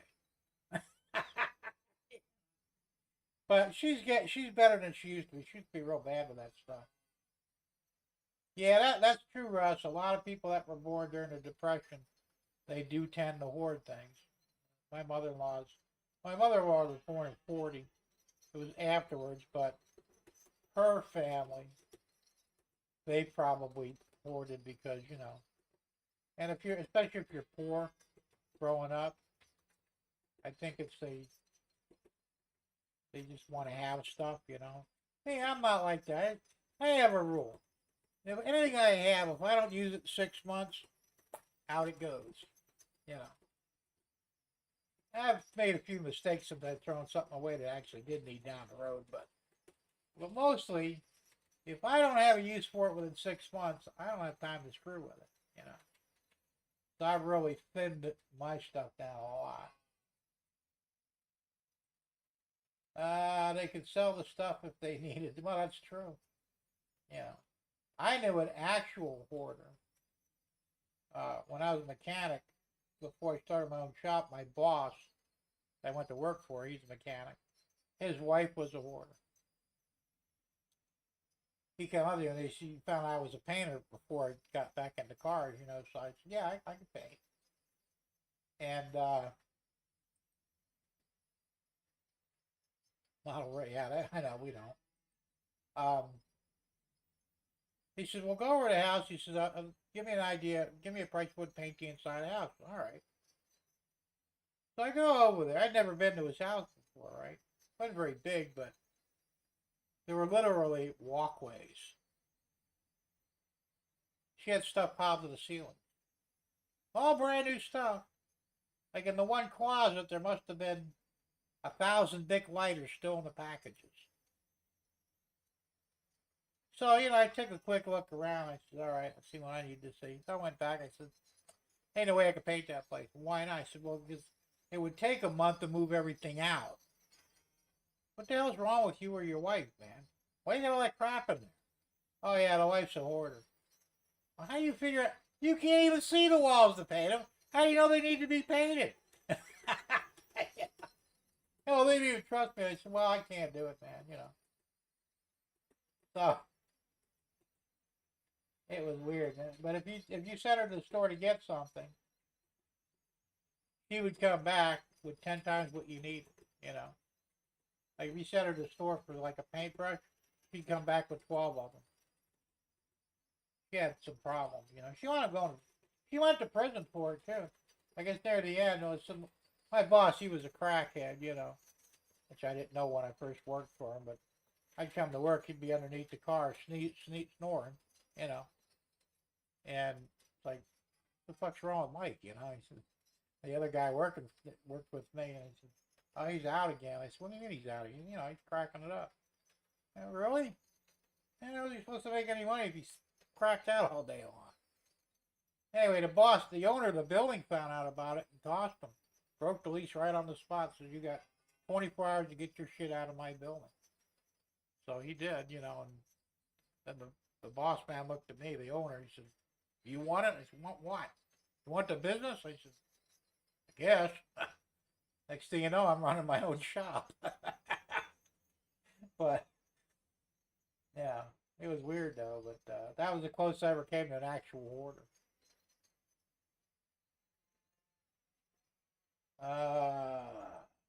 My neighbor was a hoarder. When he croaked, they had a hell of a time getting out of bed. I don't fully, well, there was a woman, that was the first attempt, or first experience of hoarding that I was with. Years later, I was with Debbie by this time, the old lady across the street in Naples. We didn't know she was a hoarder. She owned a house. It was an older house, but had a 2-car garage in there. And I remember a couple times she opened the garage doors and it was like floor to ceiling of stuff, you know. I just figured, well, you know, got a lot of stuff to keep there. Well, she died, and whoever was in charge of the estate came over, and they actually went door to door to all the people around, and said, you know, the woman who owned that house, she passed away. We need to empty the house. Anything in there you can have, just go in there and take it. Really? Said, yeah, you got to get rid of it, you know. We went through it and took the really good stuff out, you know. There were 2 Porsches in there. A Porsche 911 and a Porsche 928, I think. They were from the 60s in the garage. They were in pristine condition, but they had all kinds of crap. I said, can I have one of the Porsches? Oh, no, you can't have that. Those cars are like worth $100,000 each, you know. They took down.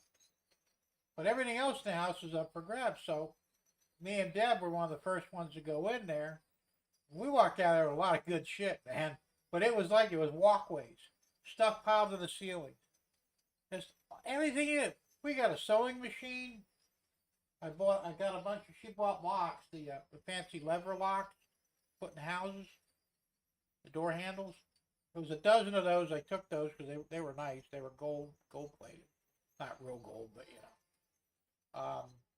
There was a stereo in there. I took that. It came with a cassette deck and everything else. I grabbed all that, speakers. Oh, okay. I must have walked out of there with probably about $2,000 or $3,000 worth of stuff. You know. I'm diabetic, where she was too. She had brand new meters to check your blood sugar, still in the package and sealed. I grabbed those because, you know, I'm diabetic. All kinds of stuff. And we spent 3 days rummaging through that house. Now, amazing we didn't find any creatures in there. You know? Well, it turns out when they did the autopsy on the woman, because she worked for the county. She worked for the something to do with bookkeeping or something. They did an autopsy on her because she wasn't that old. She was like in her 50s. She had something got into her lungs, and they determined that whatever it was in the house. So like we're in that house rummaging around for 3 days. Like, lucky we didn't get sick. But that was the worst instance of hoarding I had personally seen. Scary stuff. Russ says, my father-in-law had a 40 by 80 barge stuck to the ceiling with 12 to 14-inch aisles between his stuff. Just, yeah, exactly. I mean, that's crazy, you know. And the thing is, you know, you can't take it with you when you die. And you would think that when you start getting up in age, you start clearing a lot of that stuff out. I mean, I see a lot of that because when I painted houses, some of the people are getting up in their 70s and 80s, and they sold a lot of the stuff that they really didn't need in their houses, you know. And because some of these people, like I'd go back for the second or third time painting, you know, between 10 years later, you go back to paint their house, and you'd see a vast difference in what they had in the house. But they were smart enough to realize that, you know, I don't do it all this shit, you know. And at some point, you need to get rid, because my theory is like this. If you got a bunch of shit, you leave it to me after you die, it's probably most of it's going to wind up in the dumpster. You know. If there's anything really good, I might keep it or I might resell it. But most of the stuff you have is going to be, you know, trinkets for memories and stuff. I got no use for that crap. In the dumpster it goes. And that's just the way I've always been with it. Russ's attic and house was full of rocks. Why rocks? Was he collecting rocks? I'm not laughing because there was a guy around the corner from me down in Naples. He's dead now too, he passed, but he was collecting seashells. And supposedly, from what I heard, his daughter, which was a friend of mine, Jamie, she said that he had something like 25,000 individual seashells that he collected. He thought they were worth something. I don't know if they were or not, but he seemed to think they were. I'm thinking, wow, of all the things to collect, why seashells? Especially in Florida, right? Well, he says, imagine some train show dealers. So, yeah, I'd imagine. I'd like to go rummage through their houses. And have a field day in there. That's the problem. All these people that die never have any good shit, you know? They get crap that nobody wants.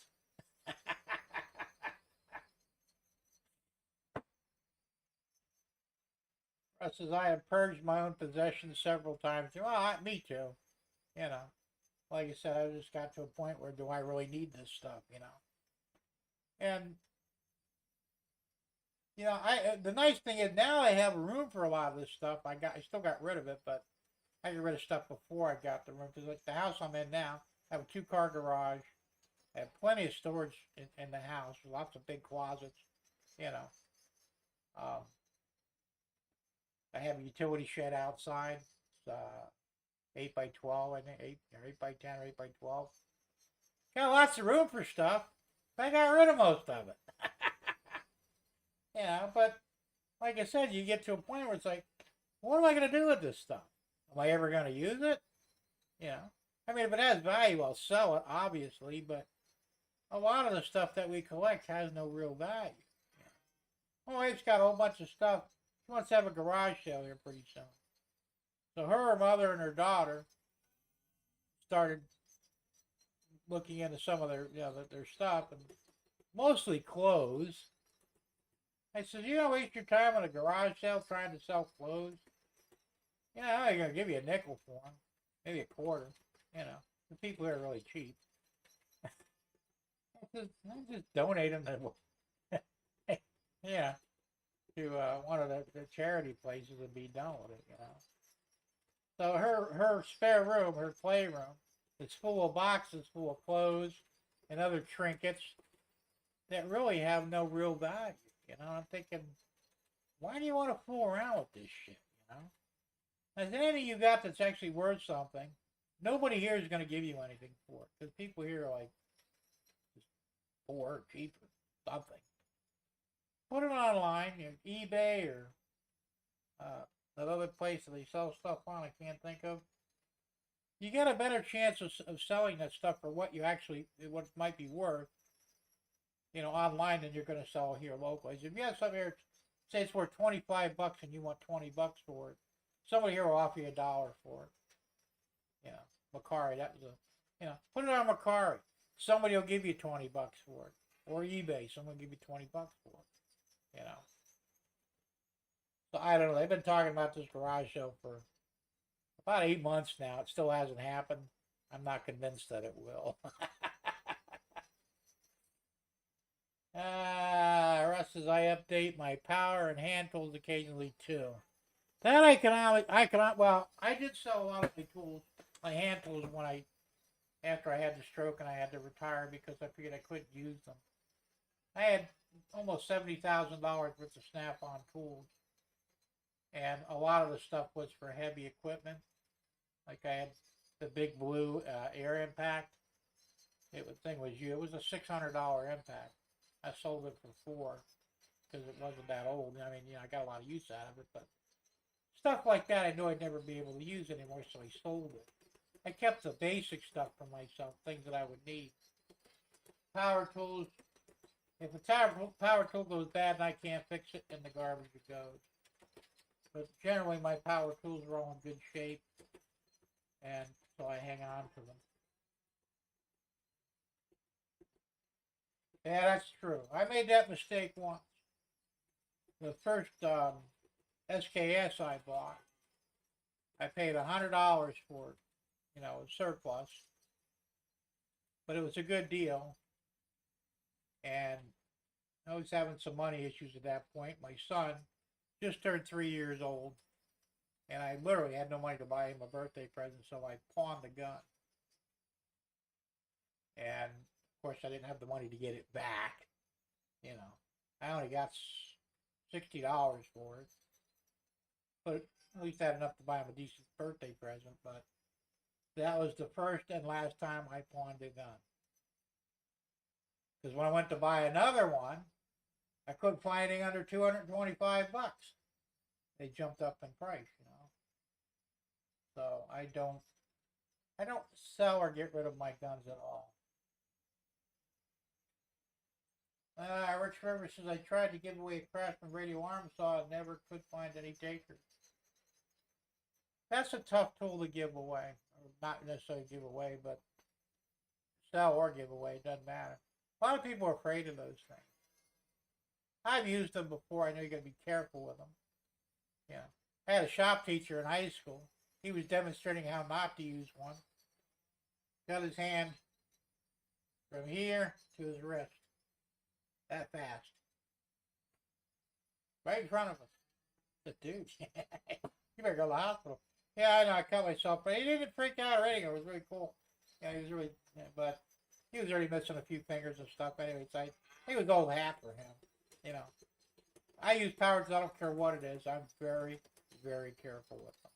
You know, I watched a kid lop his thumb off with a fucking skill saw. He was cutting a 2x6. He had it wedged between his leg and his hand. The thumb flew right in front of my face, about 10 foot away. Good thing I saw it because I was able to retrieve it. They put it back on. The kid went nuts. He was spinning around in a circle screaming and yelling. Took like 5 guys to take him down, you know. So, Super Nigga, what's going on? I said, oh, the guy lopped his thumb off. You know where it is? Yeah, it's right here. I'm holding his thumb, you know. If you got some ice, you can get it on ice and get him to the hospital. They can reattach it. So one of the guys had a cooler with ice in it. We threw it in there. And they took him to the hospital. And he came back later in the day. It was all bandaged up and shit. They put it back on, you know. But I've seen a lot of shit like that. And I said, yeah, that's not going to be me. Russ says it's too hard to sell a farm in my state. Where are you at? No, you're not in California. Derek wants to know why he would save rocks, Russ. I have no idea. Hey, people say weird things, you know. All right, Anthony. Well, thanks for popping in, man. Hopefully we'll see you on Thursday when I actually do my real show. In the meantime, have what's left of the weekend. Have a good one, and we'll see you later.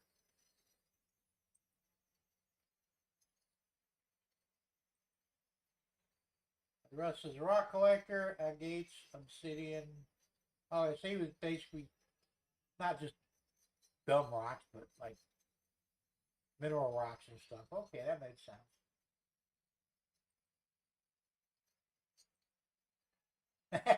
I was always nervously waiting for the ceiling to collapse. Yeah, that could be an issue. Wow, he said say rock because he lost his marbles. Could be.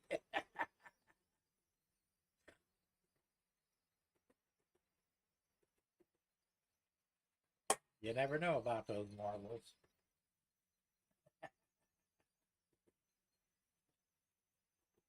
I don't know.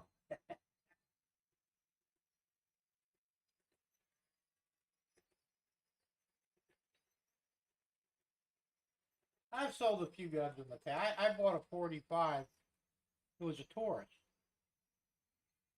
It was didn't have a hammer on it. It was, striker fire. I shot it a few times. I didn't like it. I got a decent price on it. You know, I paid for it. Well, anyway, a friend of mine, he had a friend who was looking for that type of gun. I says, well, you know, give me $250 for it. It's yours. I think I paid $260 for it. This is only shot it a few times. Probably ran 4 mags through it, maybe. You know. He said, oh yeah, I'll buy it. I'll take it. All right, so I sold it to him, and that didn't bother me to sell it because I really didn't like the gun. So, oh, you live in Oregon. That's worse than California. Man, why are you still there? You got to get out of there, man. People are nuts up there.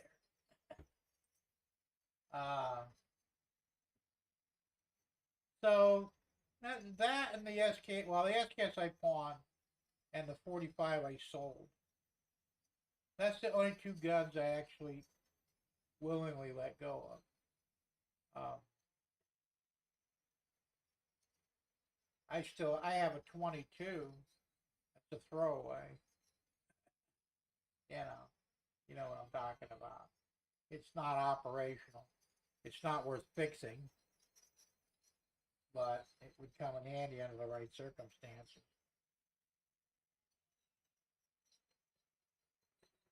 Derek wants to know, are they worth anything and can you clean out that barn? I said, oh, no shit. Background check for private sales just passed. What? That's ridiculous. Yeah, I hear you, Russ. Things are bad up there, man. But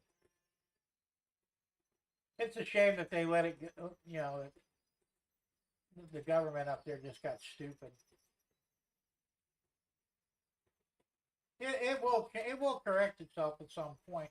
whether you live long enough to see it or not, you know, arguable. But hopefully, you know, they'll because you know California, same deal. They've turned California to the biggest shithole there ever was. You know, and I've never been to California, but I knew people who did visit there, and actually knew one guy that lived there for a while. And this is back before it got all fucked up. He says, "Oh man," he says, "you haven't lived till you've been to California, you know." And now the same guy, I wouldn't go there if you paid me for it. So hopefully they'll correct it. But yeah, this is such bullshit. You know, criminals are going to get guns. Period. They don't go to gun shops to buy them. They don't go to garage sales to buy them. They steal them. They get them on the black market. So this law is completely, irrevocably stupid. Unfortunately, the jackasses up there in charge have no fucking clue. Or maybe they do, I don't know. Rick's River Raisin says, I have been in some hoarders' houses. They said they were broke and had no money. Floor's rotting out, and here I am putting in a new satellite dish. Yeah, well, they always have an excuse, but it's not a good one. SKS is popular and has gone up in price because of it. Yeah, probably. I've liked them. It's a good weapon. You know, I bought an AK-2 later on. I paid $350 for the AK, and now they're up to like $900 now. I'm glad I bought one when I did. Mine's all decked out, you know, new furniture on it and everything, and laser and red dot sight. I got everything on that fucking thing, you know. And it's a good weapon. And the SKS is like a backup weapon just in case. They're both chambered in 7.62 by 39. So, you know, they're good. They're good weapons. I'll tell you, I had friends that had AR-15s. I never liked the AR-15. I taught a lot of shit for that because, you know, oh, that's an American gun. You gotta like that. No, I don't. They jam. They're garbage. You know, I had a friend. He was in Vietnam. He carried one in Vietnam, well, an M16 in Vietnam, but he bought an AR later on. You know, he got the good one, going with the chrome bolt and all. It's not supposed to jam. Yeah, bullshit. But every fucking 15th round, that son of a bitch would jam. I said, you keep that gun. I could drag my AK or the SKS through the mud and sand, and it will still fire. You get dust on your AR, it's done for the day. Russ says there also a whole law on hold here in Oregon. Permit and law enforcement training required to buy a firearm. They never sued, so that law is on hold. Yeah, well, you know, if any of that shit makes it to the Supreme Court, it'll be struck down anyway, because they're all unconstitutional. But you know, all right, Gerald. Well, hey, have a good time, and thanks for popping in, and yeah, we'll see you on Monday, man. Have a good weekend, Gerald. Like I said, they're not going to fix this problem with the shootings. The only way to stop these people is for everybody to have a gun and be willing and know how to use it, you know. Nobody's going to break into your house knowing they're going to take a bullet. They just won't do it. Your shoes, your car, your big screen TV ain't worth it isn't worth dying for. Yeah. The only reason they're doing this is because the fucking law protects them. They get busted, they don't get shot, they go to jail for a few weeks or months, they're back out on the street doing it all over again. I just read a report, I think it was might have been New York, I don't remember, but 4 ragheads, you know, American ragheads, gang raped a 14-year-old girl. Didn't kill her, but messed her up. She'll be ruined for life. One of them got a 2.5-year sentence. The other 3 got probation.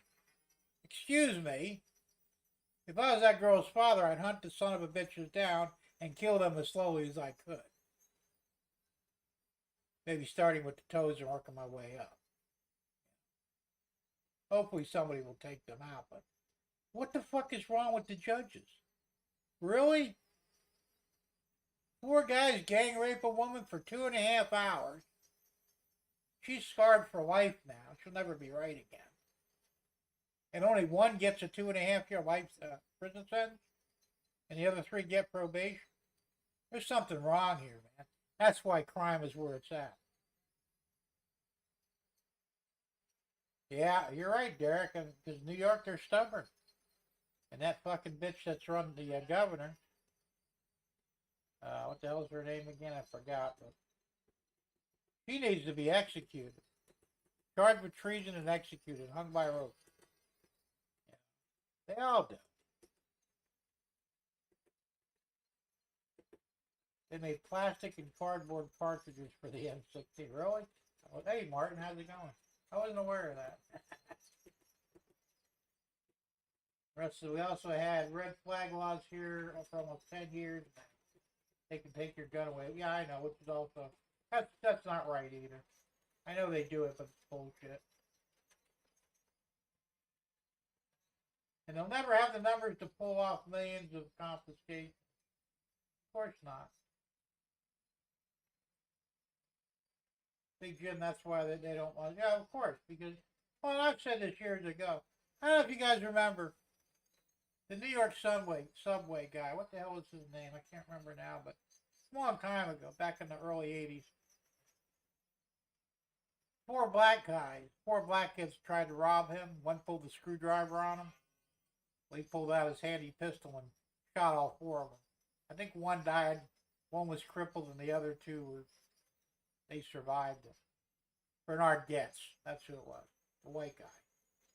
They wanted to hang him out to dry, but right after that happened, for 4 days, there was 0 crime in New York City because the criminals were terrified that there were vigilantes out there, you know. Of course, they hung Bernard Getz out to dry. I mean, he got off for, I think he wound up getting like 2 years in prison. But they should have hung a medal around his neck. But the reason, and I said this back then, the reason the cops don't like vigilantes is because vigilantes will run them out of a job. Cops are like doctors in a respect. Now, I'm not bad now the cops, so don't get me wrong. But the reality is, a doctor wants you sick. Because people that aren't sick don't make him any money. You know, a patient cured is a patient lost. The cops are the same way. If there's no crime, there's no reason to have them. So they want to make sure there's a certain amount of crime to keep them in business. I could be wrong, but I don't think so. Yeah, Hochul. I couldn't remember her name for a minute there. Bernard Getz, you're right. But that's what I'm saying, you know. If I'd have been the mayor or the governor of that state, I'd have said, bring him to me. Get the TV crews here. We're going to make him a national hero, you know. And let this be a lesson for the rest of you assholes out there that think you can do what you want. You know, there'll be more people like Mr. Getz here to put a bullet in your ass. Right? And it would stop. Indiana, when they enacted the lethal force rule for carjacking's almost stopped. They were having a real problem with it for a while there because the penalty wasn't that big of a deal, you know. But after they said, "Oh yeah, you can kill carjackers now," all of a sudden the carjackers don't want to steal your car anymore because they think, these fuckers are going to kill me. They're crying, we're dying over. You know, this is all common sense. And Derek is right, and even more so, they're also afraid because we might decide to treat them like the criminals they are, you know. The government is trying desperately to disarm Americans. There's only one reason they would do that. Somebody said it. But they're afraid that we'd shoot them if we knew what they were doing. They're probably right. Yeah. The thing is, though, is what people, and I've said this before, guns are handy to have. There's no doubt about it. But we don't actually need guns. If it came down to it, there's a million ways to kill somebody without a gun. You got your car, you've got poison, you've got explosives. You can make explosive with stuff in your kitchen. You know, I'm sure some of you guys know how to do it. I do. Yeah. There's a million ways to kill somebody. You kill somebody with a pencil. You know? Or a hammer. Or a wrench. Or a rock. Tree branch. 2x4. Everything's a weapon. My wife's cooking. Hope your wife's not in the room. You're going to be in a doghouse tonight. But it's true. A gun is just a tool. And there's a million tools out there that can take a life. Taking away the tool. Look what happened in England. They outlawed guns. Nobody can own a gun in England except for the cops. The murder rate went higher. Oh, they're not getting shot anymore. Now they're getting knifed to death. So now they've had to ban knives. So what happens? Now they're clubbing people with the clubs. You're not going to change things until you change the hearts and minds of the people doing these things. The only way really to deal with that is to torture and kill them. That sounds cruel, but you know, it's the truth. And remember, most of these criminals, they're cowards anyway. Oh, they're big men when they got the gun, but as soon as you got one, all of a sudden now they're little pissy babies, you know. Oh my God, he's gonna kill me. I've dealt with a few over the years, believe me. So, hey, cleaning's done. Cool, John. That wasn't too bad. You cleaned that pretty quick. Must not have been much of a mess. So, I mean, the reality is, the only reason the government's scared to death of the people, obviously. But they underestimate us because if it came down to it, if there was a way, and there is not, but if there was a way, they could take away everybody's guns, it wouldn't make a difference. We would find other ways to kill them. All right? They'd have to literally put every individual in their own rubber room with no knives, forks, belts, shoes, anything that you can hurt somebody or yourself with. That's the only way that they can be safe from the people, other than actually doing right by the people. But if they think they can keep screwing us over, they're going to find out one day that the American people are going to say, you know what, fuck you. We're not doing this shit anymore. And I think that's what they're afraid of mostly.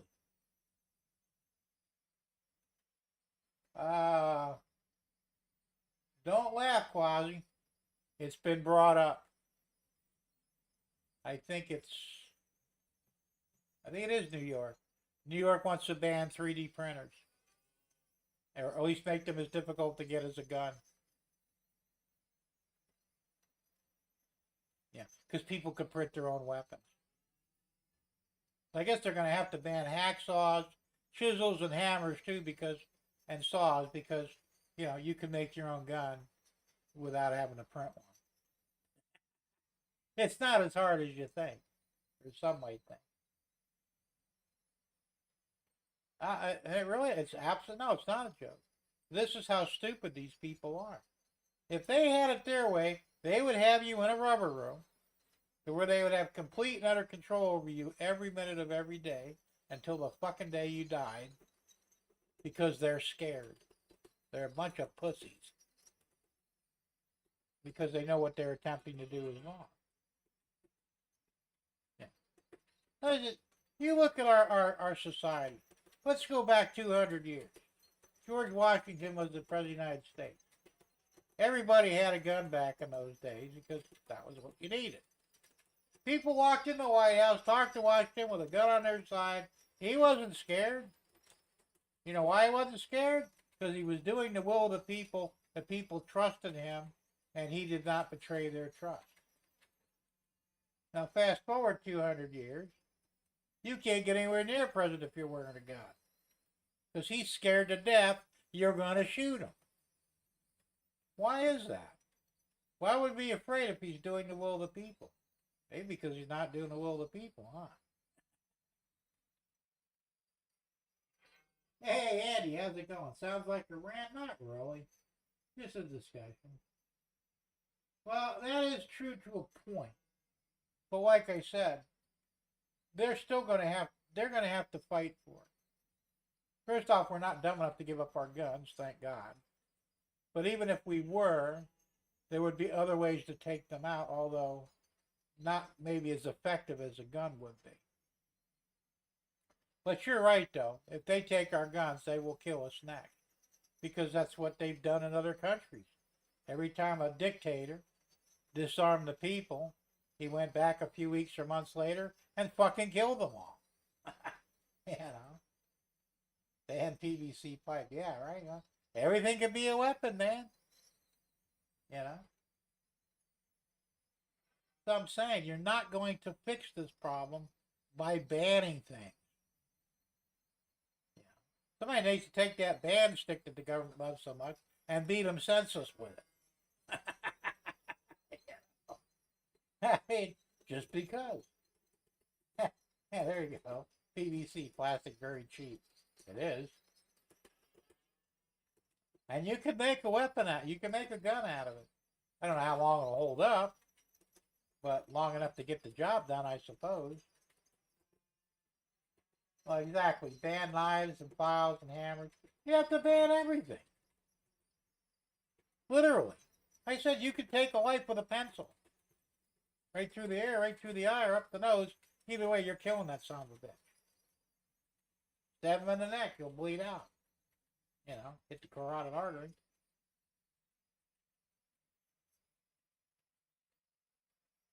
Then Jim can't build more tank cars. That's true. Well, they're not going to do this. Fortunately, Florida's a conservative state, and we still got half a brain over here. Like I said, we're a very gun-friendly state, and I think because, you know, DeSantis, I don't want him to be president. You know, I don't think he's that good, but as far as being governor, I think he's doing a fine job, but I think he's smart enough to realize that you're not going to stop the bad guy with your finger. Or a badge or anything else. You have to kill them. You know.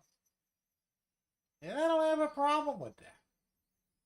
I don't want to go around killing people, but I think there's some people that do need to die. If you threaten me, if you threaten my family, if you threaten my dogs, I'm going to kill you. You know. I won't lose any sleep over it. I just took another piece of trash out to the garbage.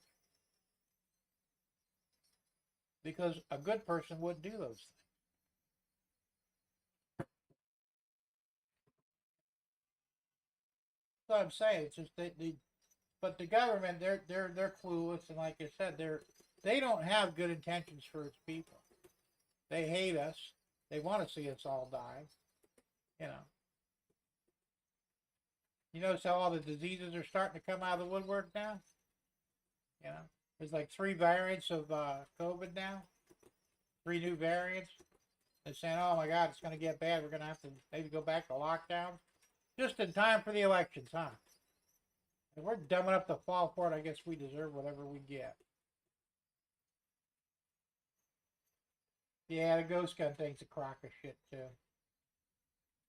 And you know the funny thing about this, all right, so they banned a gun that they can't identify because there's no serial number. You made it in your garage or your basement or whatever. Unless you're dumb enough to literally take it out and use it. You know, you wouldn't use it like except specifically for self-defense. But you're probably not going to rob a bank with it because it's stupid. And the people who make them, it's not an easy thing to make. I looked into it.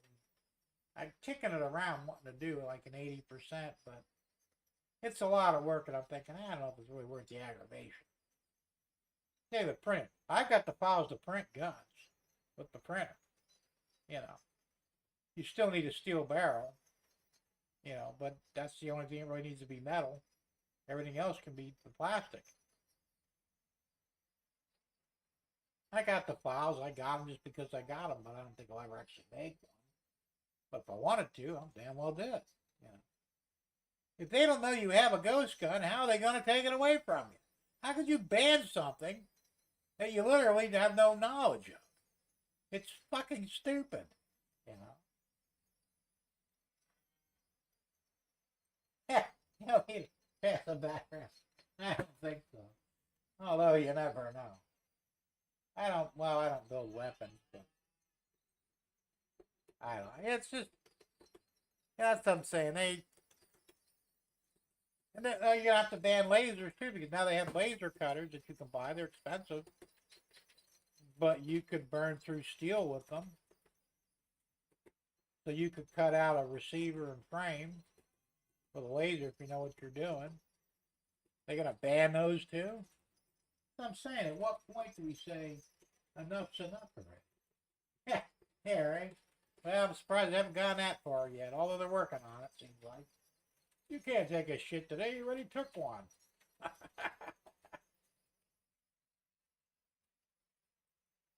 The security service here checked me out so many times I should have an ass like a button. Yeah, I hear you. That's another thing too. You know, I say I have a carry permit. I've had the FBI background check. I've had the National Wants the Orange check. I had all that checks. I'm clean. You know. Fortunately, when I renewed my license, all I had to do was throw them a little bit of money. You know, I didn't have to go through any hoops to do it. And I think mine's good for, I think another 4 years. I think they're good for 7 years. I had to redo it right when after I moved here, because I already had the first 7 years. So, you know, it's not a big deal. Like I said, I don't have a problem with it. Constitutionally, it's bullshit.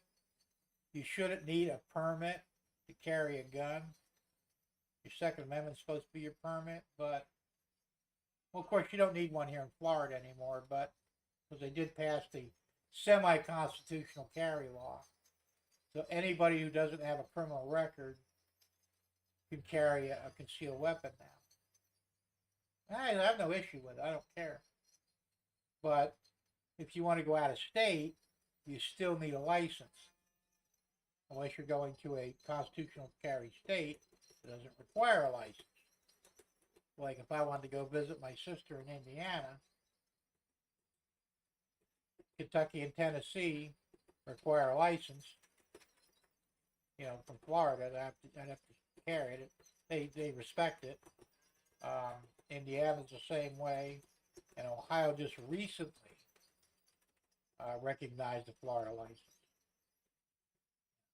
Now, Georgia's not a problem either. So, but if you don't have your license, carry permit, I couldn't go through any of the states with a gun. I've done it before, you know. Not on my person, but in the vehicle. But it's stupid. It should be just like a driver's license, where it should be good in the entire country. And they're working on that, but who knows when or if that'll happen. Yes, that's true. That's what they'll do. Well, like I said, it's not that. I mean, if I had a ghost gun, I wouldn't use it as a carry weapon. It would be at home for home self-defense. And the good news is they really can't arrest you if you use a gun in a commission to stop a crime. Because they've had to happen before where one guy or one woman, she was restricted from having a firearm. But somebody broke into her house and tried to rape her. So she shot and killed the guy. And she was worried that she was going to go to jail for having an illegal weapon. Now, you did what you had to do, and we will overlook it, you know. I mean, they took the gun away from her afterwards. I'm sure she went and got another one anyway. But you don't necessarily, I mean, some states they might, but most states they won't prosecute you if you actually prevented a serious crime from happening with a gun. I guess the Oregon law was enough said. It's for those that get caught. Well, like you say, everybody gets caught when it's an idiot anyway. Once again, stupid people, you know. If you have a ghost gun, do not carry it on your person. Do not use it in the commission of a crime. Because if you do, you're stupid.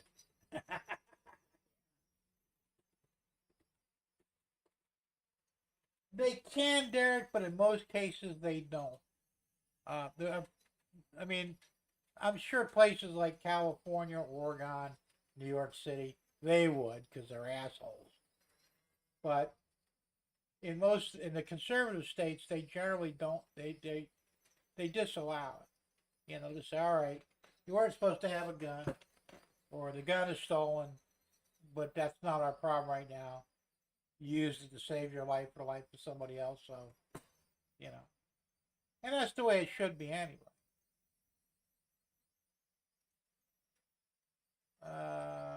So Big Jim, the ghost gun would be camride if you couldn't have. If you couldn't, yeah, that's true. Well, as I was saying, well, the law states, the Constitution states, I guess to some degree, somewhere, that you have the right to make your own weapons. In other words, there's not supposed to be any federal legislation that would prevent you from building your own gun. So that's the way it's supposed to be. That's the way it's been up until a few years ago.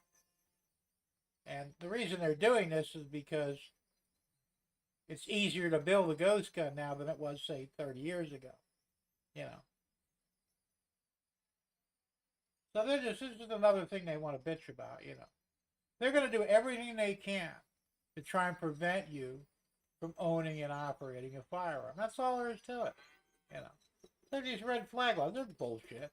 So some asshole that doesn't like you, knows you have a gun, you know, you pissed him off or whatever, you're just a miserable asshole. You know, hey, this guy, he's got a gun and he threatened me with it. Next thing you know, you're getting arrested, they take your gun. You know, you didn't do anything.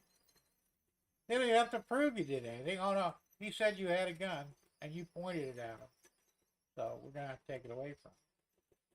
That's about as illegal as you can get, even though they're doing it. I'm surprised that none of those cases have made it to the Supreme Court yet, because I'm reasonably sure the Supreme Court would rule against the red flag laws. It just hasn't come up yet.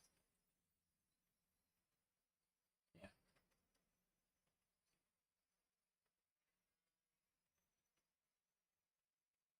Oh, carry, okay. If you could use a regular. Well, but still, it's stupid to carry, you know. I had a friend of mine, he had an Army issue Colt 45. I wanted to buy it off him. Beautiful gun. It's from World War II. It's still in good shape. And I offered him $1,000 for it. He wouldn't take it. And it's a beautiful gun. I like the 1911. I own 1911s. But the fact that it was an original from World War II, U.S. Army, was stamped U.S. Army on it. Had no serial number. Because I guess they didn't have serial numbers back then, or in the military didn't use them anyway. Well, he got the gun legally, you know, he inherited it. And I said, you know, would you be willing to see? So I'd love to sell it to you, but I think I can get in trouble if I sell it to you. I said, I don't think so. It's, first off, no one's going to know. I don't need any paperwork. I'll give you the $1,000. You give me the gun. We're good to go, you know. So he wouldn't sell it to me. He kept it. He still has it. But today that would be considered a ghost gun. And it's stupid because it just is. Yeah, I know you can get them from CMP, but they're outrageously priced. I was going to buy one until I found out they were getting $700, $800, $900 for ones in good shape, and I'm thinking, you know, I paid $450 for mine. It's not a Colt, but you know it's a clone, the Rock Island actually. But it's a good 45. It shoots well. You know, I made some upgrades for it, trigger group and all that. But yeah, they were selling basically junk 1911s at CMP. And they got $400 or $500 for them. I mean, they'd have to be completely reworked. You know, they slides were worn out on them and shit. I'm not paying that kind of money for that. They should have been giving them fucking things away. We already paid for them once anyway. You know, tax money bought those. Should be selling them for $100 a piece, limit one per person. I would have bought one, but you gotta stick to buying loco. Well, fortunately, you don't need a permit for that yet. But I wouldn't be too care. I'd be careful about that though. You never know. But it is what it is, you know. Like I said, I've been around people that carry guns, and it don't bother me, you know. I think the only time I was a little nervous, I was out in the woods. I was test driving a Jeep for a customer. Wanted me to, yeah, CJ5. Wanted me to take it out in the weeds because he said it kept stalling out and it wouldn't start for like 3 or 4 hours. I couldn't get it to duplicate on the street. He said, "No, you have to do it off road. It's the only time it does it." All right. So I grabbed my SKS. I figured, what the hell, right? Might as well get a few, you know, a little shooting practice in while I'm out in the woods. It was about 2 miles out in East Bonita. Damn thing quit running. Couldn't restart it. All right, it's a Jeep. I couldn't leave the gun with it. You know, I had to take the gun with me. I took the keys, so I wasn't worried about anything. I was going to get a wrecker out there to pick it up, you know. But turned out there was a problem with it was in the gas tank. I think the sock was bad, the filter, and the jumping around. I did something that was weird. I had to drop the tank and replace the sock in it. Put a new fuel filter in it. It was fine after that, but it just wouldn't do it because it's on a steady road. You had to really rough it up a little bit, you know. Anyway, neither here. So I wound up running into another guy that was just traipsing through the woods. He said, "Do you mind if I walk?" Yeah, go ahead, you know. I got the SKS slung over my shoulder. I got the mag in my pocket. I had a detachable mag on it, you know, because the stock one has a fixed mag on it. That's bullshit, 5 rounds. I had a 20-round detachable on it. So anyway, we're walking, I hear gunfire. So the kid next to me, he's like, "Yeah, dude, somebody's shooting at us." I don't think they're shooting at us. So I yelled, I said, "Hey, we're out here, don't shoot this way." They continued shooting. So all right, we'll fix this. Slam the mag in there. Boom, boom, boom, boom, boom, boom. Right, well, in the ground anyway. I don't shoot in the air.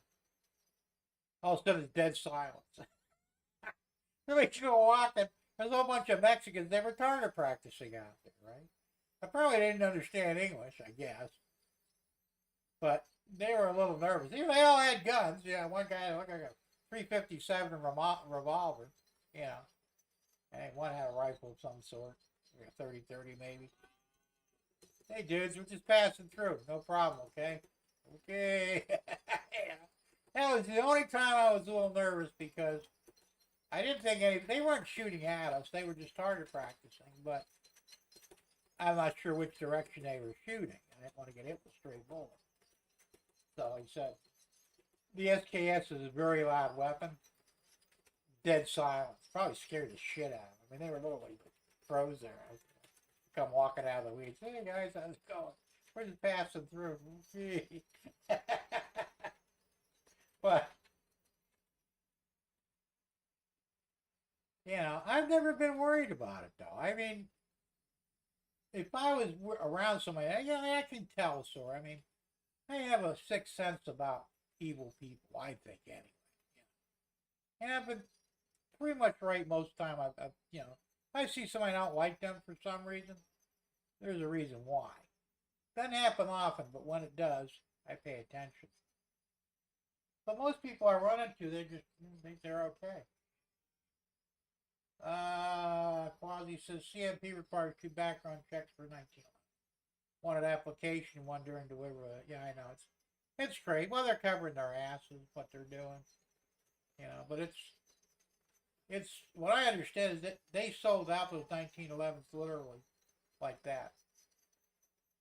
Because I remember when they first talked, they said they were getting a bunch, and I inquired about what it would take to buy one, just in case, And then, other people were saying, well, yeah, I bought one and I paid $700 for it. It wasn't an A1, it was like an A2.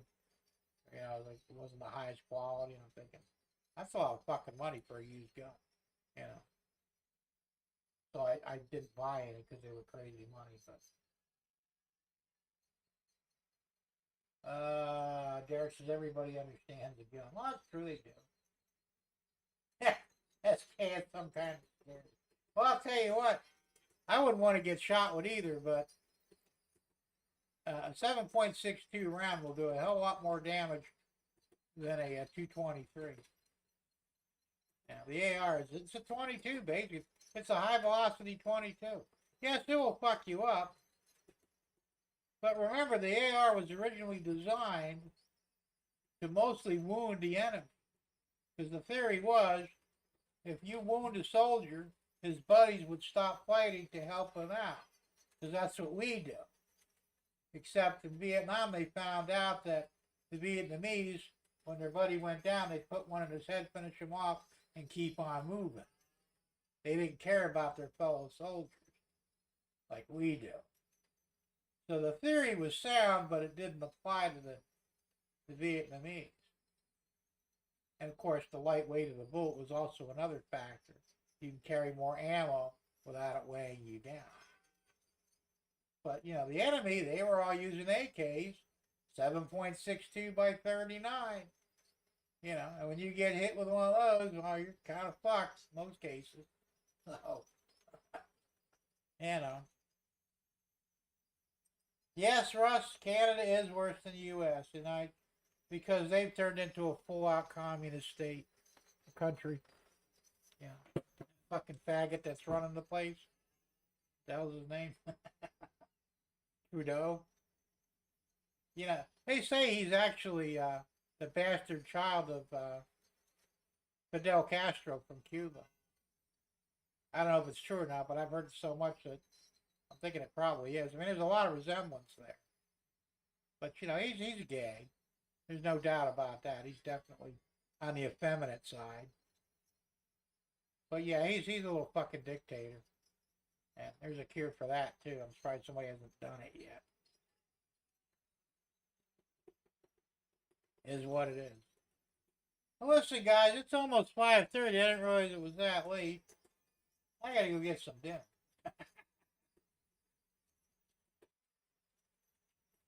That's true, Quasi. They do that. And like I said, they'll fuck you up. But I think you do a lot more damage with a 7.62 than you will with a 5.56. Yeah. They haven't done any real good comparison tests with them. Although most people who fired both weapons will tell you the AK is a meaner round than the AR. So, I mean, I've always been one bigger is usually almost always better. Yeah. So I carry a 45. When I shoot you, I want you to fucking die. If I had a 9, you may die, you may not. Too many people survive 9mm bullet wounds, and multiple wounds at that. There was a black guy in Golden Gate years ago. It was a domestic violence thing. Cops were called. 2 cops showed up to the guy's house. He was a big black dude, man. He was like 6'2", 300 pounds. I mean, he was a big, bulky motherfucker, right? Well, he was pretty pissed off, I guess, with his wife. And, cops called him out. He said, "Whoa, what the fuck's your problem?" "Well, sir, we're going to have to take you to jail." "You ain't taking nobody nowhere, asshole." So he came at him and they shot him. 32 fucking times. all in the chest. He lived. And I'm thinking 2 rounds with a 45 would have took him down. And then, so everybody's, of course, everybody's, well, he must have been high on PCP or something. It's toxicology on him. He had nothing on his system. He wasn't even drunk. He was just a big guy. And that 9mm, luckily for him, I guess, didn't puncture any vital organs. But still, 32 rounds in the chest, and you live to tell the tale. The cops wound up tasering him to take him down. The bullets didn't even slow him down. That's why he thought he was high on PCP. Turns out he wasn't. So, yeah. 7.62 more leaky, that's true. There it says, my buddy just got an S&W 50 cal revolver. We went to the range and it kicked. Oh, yes, it does. I have fired one once. He was the judge. It was a Taurus, 50 caliber. And a friend of mine had one. I said, I just want to shoot it once. He said, it's got a lot of kick. I said, I'm sure it does. God damn, I about broke my wrist. I thought, man, that's it. 1 round, I'm done. You know, that's too big of a round for me. I wouldn't want to be on the receiving end of that, though. That's got to do some damage. But, you know, bigger is always better.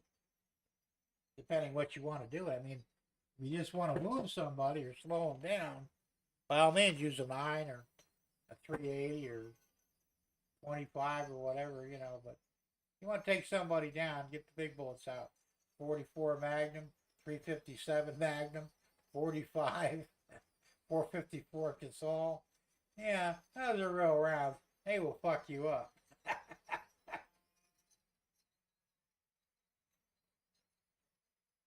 There it says, built for bears, for guys. Yeah, I'm sure. Oh, you can take down a bear with a 22 if you know what you're doing. That's what I've read anyway. I mean, I wouldn't have thought so. I keep a 22 in here. You know, because we have bears here. They don't bother us, really. They got after the chickens twice, but usually in the middle of the night. But it's basically it's a varmint gun. I mean, you know, it's a pistol. It's 1911. It's chambered in 22 caliber. And I bought it on a whim. I like it. It's a fun gun to shoot. I routinely shoot, what the hell you call them things? Shit. What do they call them? That's bad.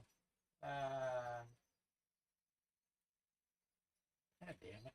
You know what they call them? Anyway, you're supposed to kill because they're vermin. And, that's why I shoot them with that, because it'll kill them, you know. I'd be afraid the 22 would just piss. Well, that's what I'm thinking, you know. I mean, realistically, if I had a problem with a bear, I'd run in the house, get the SKS for the AK-47. I know that'll take down a bear. Yeah.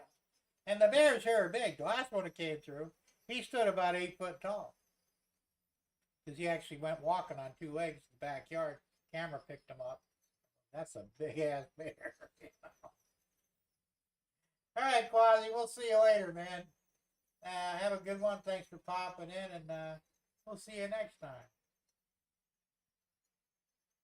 That's true, Russ. Many variables that matter: powder charge, weight of bullet, shape of bullet, bullet jet. That's true. There's a lot of variables in there, but like I said, the first gun I bought was a 22. I bought a 22 Ruger. And I just turned 21. Literally the day after my birthday, me and my first wife went down to the gun shop and I bought the 22. It was $120. They were cheap back then, you know. Bought 1,000 rounds of ammo. Ammo was so cheap, I mean, it's like $5 for 1,000 rounds, you know. We went out in the woods and just blinked at everything, you know. They don't blast with it. And my ex-wife became very, she was real good with a gun. She got excellent aim and all. So, well, that's true, Russ. They really are. But, you know, that was the mafia's choice for assassination. The silenced 22, the back of the head. it did the job, you know. And plus the silencer on 22 really is quiet if you get a good one. You could barely, it almost is like, it's similar to TV, you know. You don't hear it, but it's very, very quiet. So it was the gun of choice for assassins. For up close and personal, you know. For any long distance stuff, they had probably a 50 caliber rifle, you know. But you know, but it was soon after that I said, you know, I want a bigger gun. I want to keep it with me all the time. You couldn't get a carry permit back in those days. Florida didn't have carry permits until I turned, I think almost 30, 35, yeah, 30 thereabouts. And it took forever to get one. But I went out and I bought my first 45 was a Smith & Wesson 45 auto, semi-auto. And somebody stole that son of a bitch from me. So I bought, after that, I bought the 1911, so I've had 1911 since then. But, it is what it is. All right, John, thanks for popping in, and we'll see you later.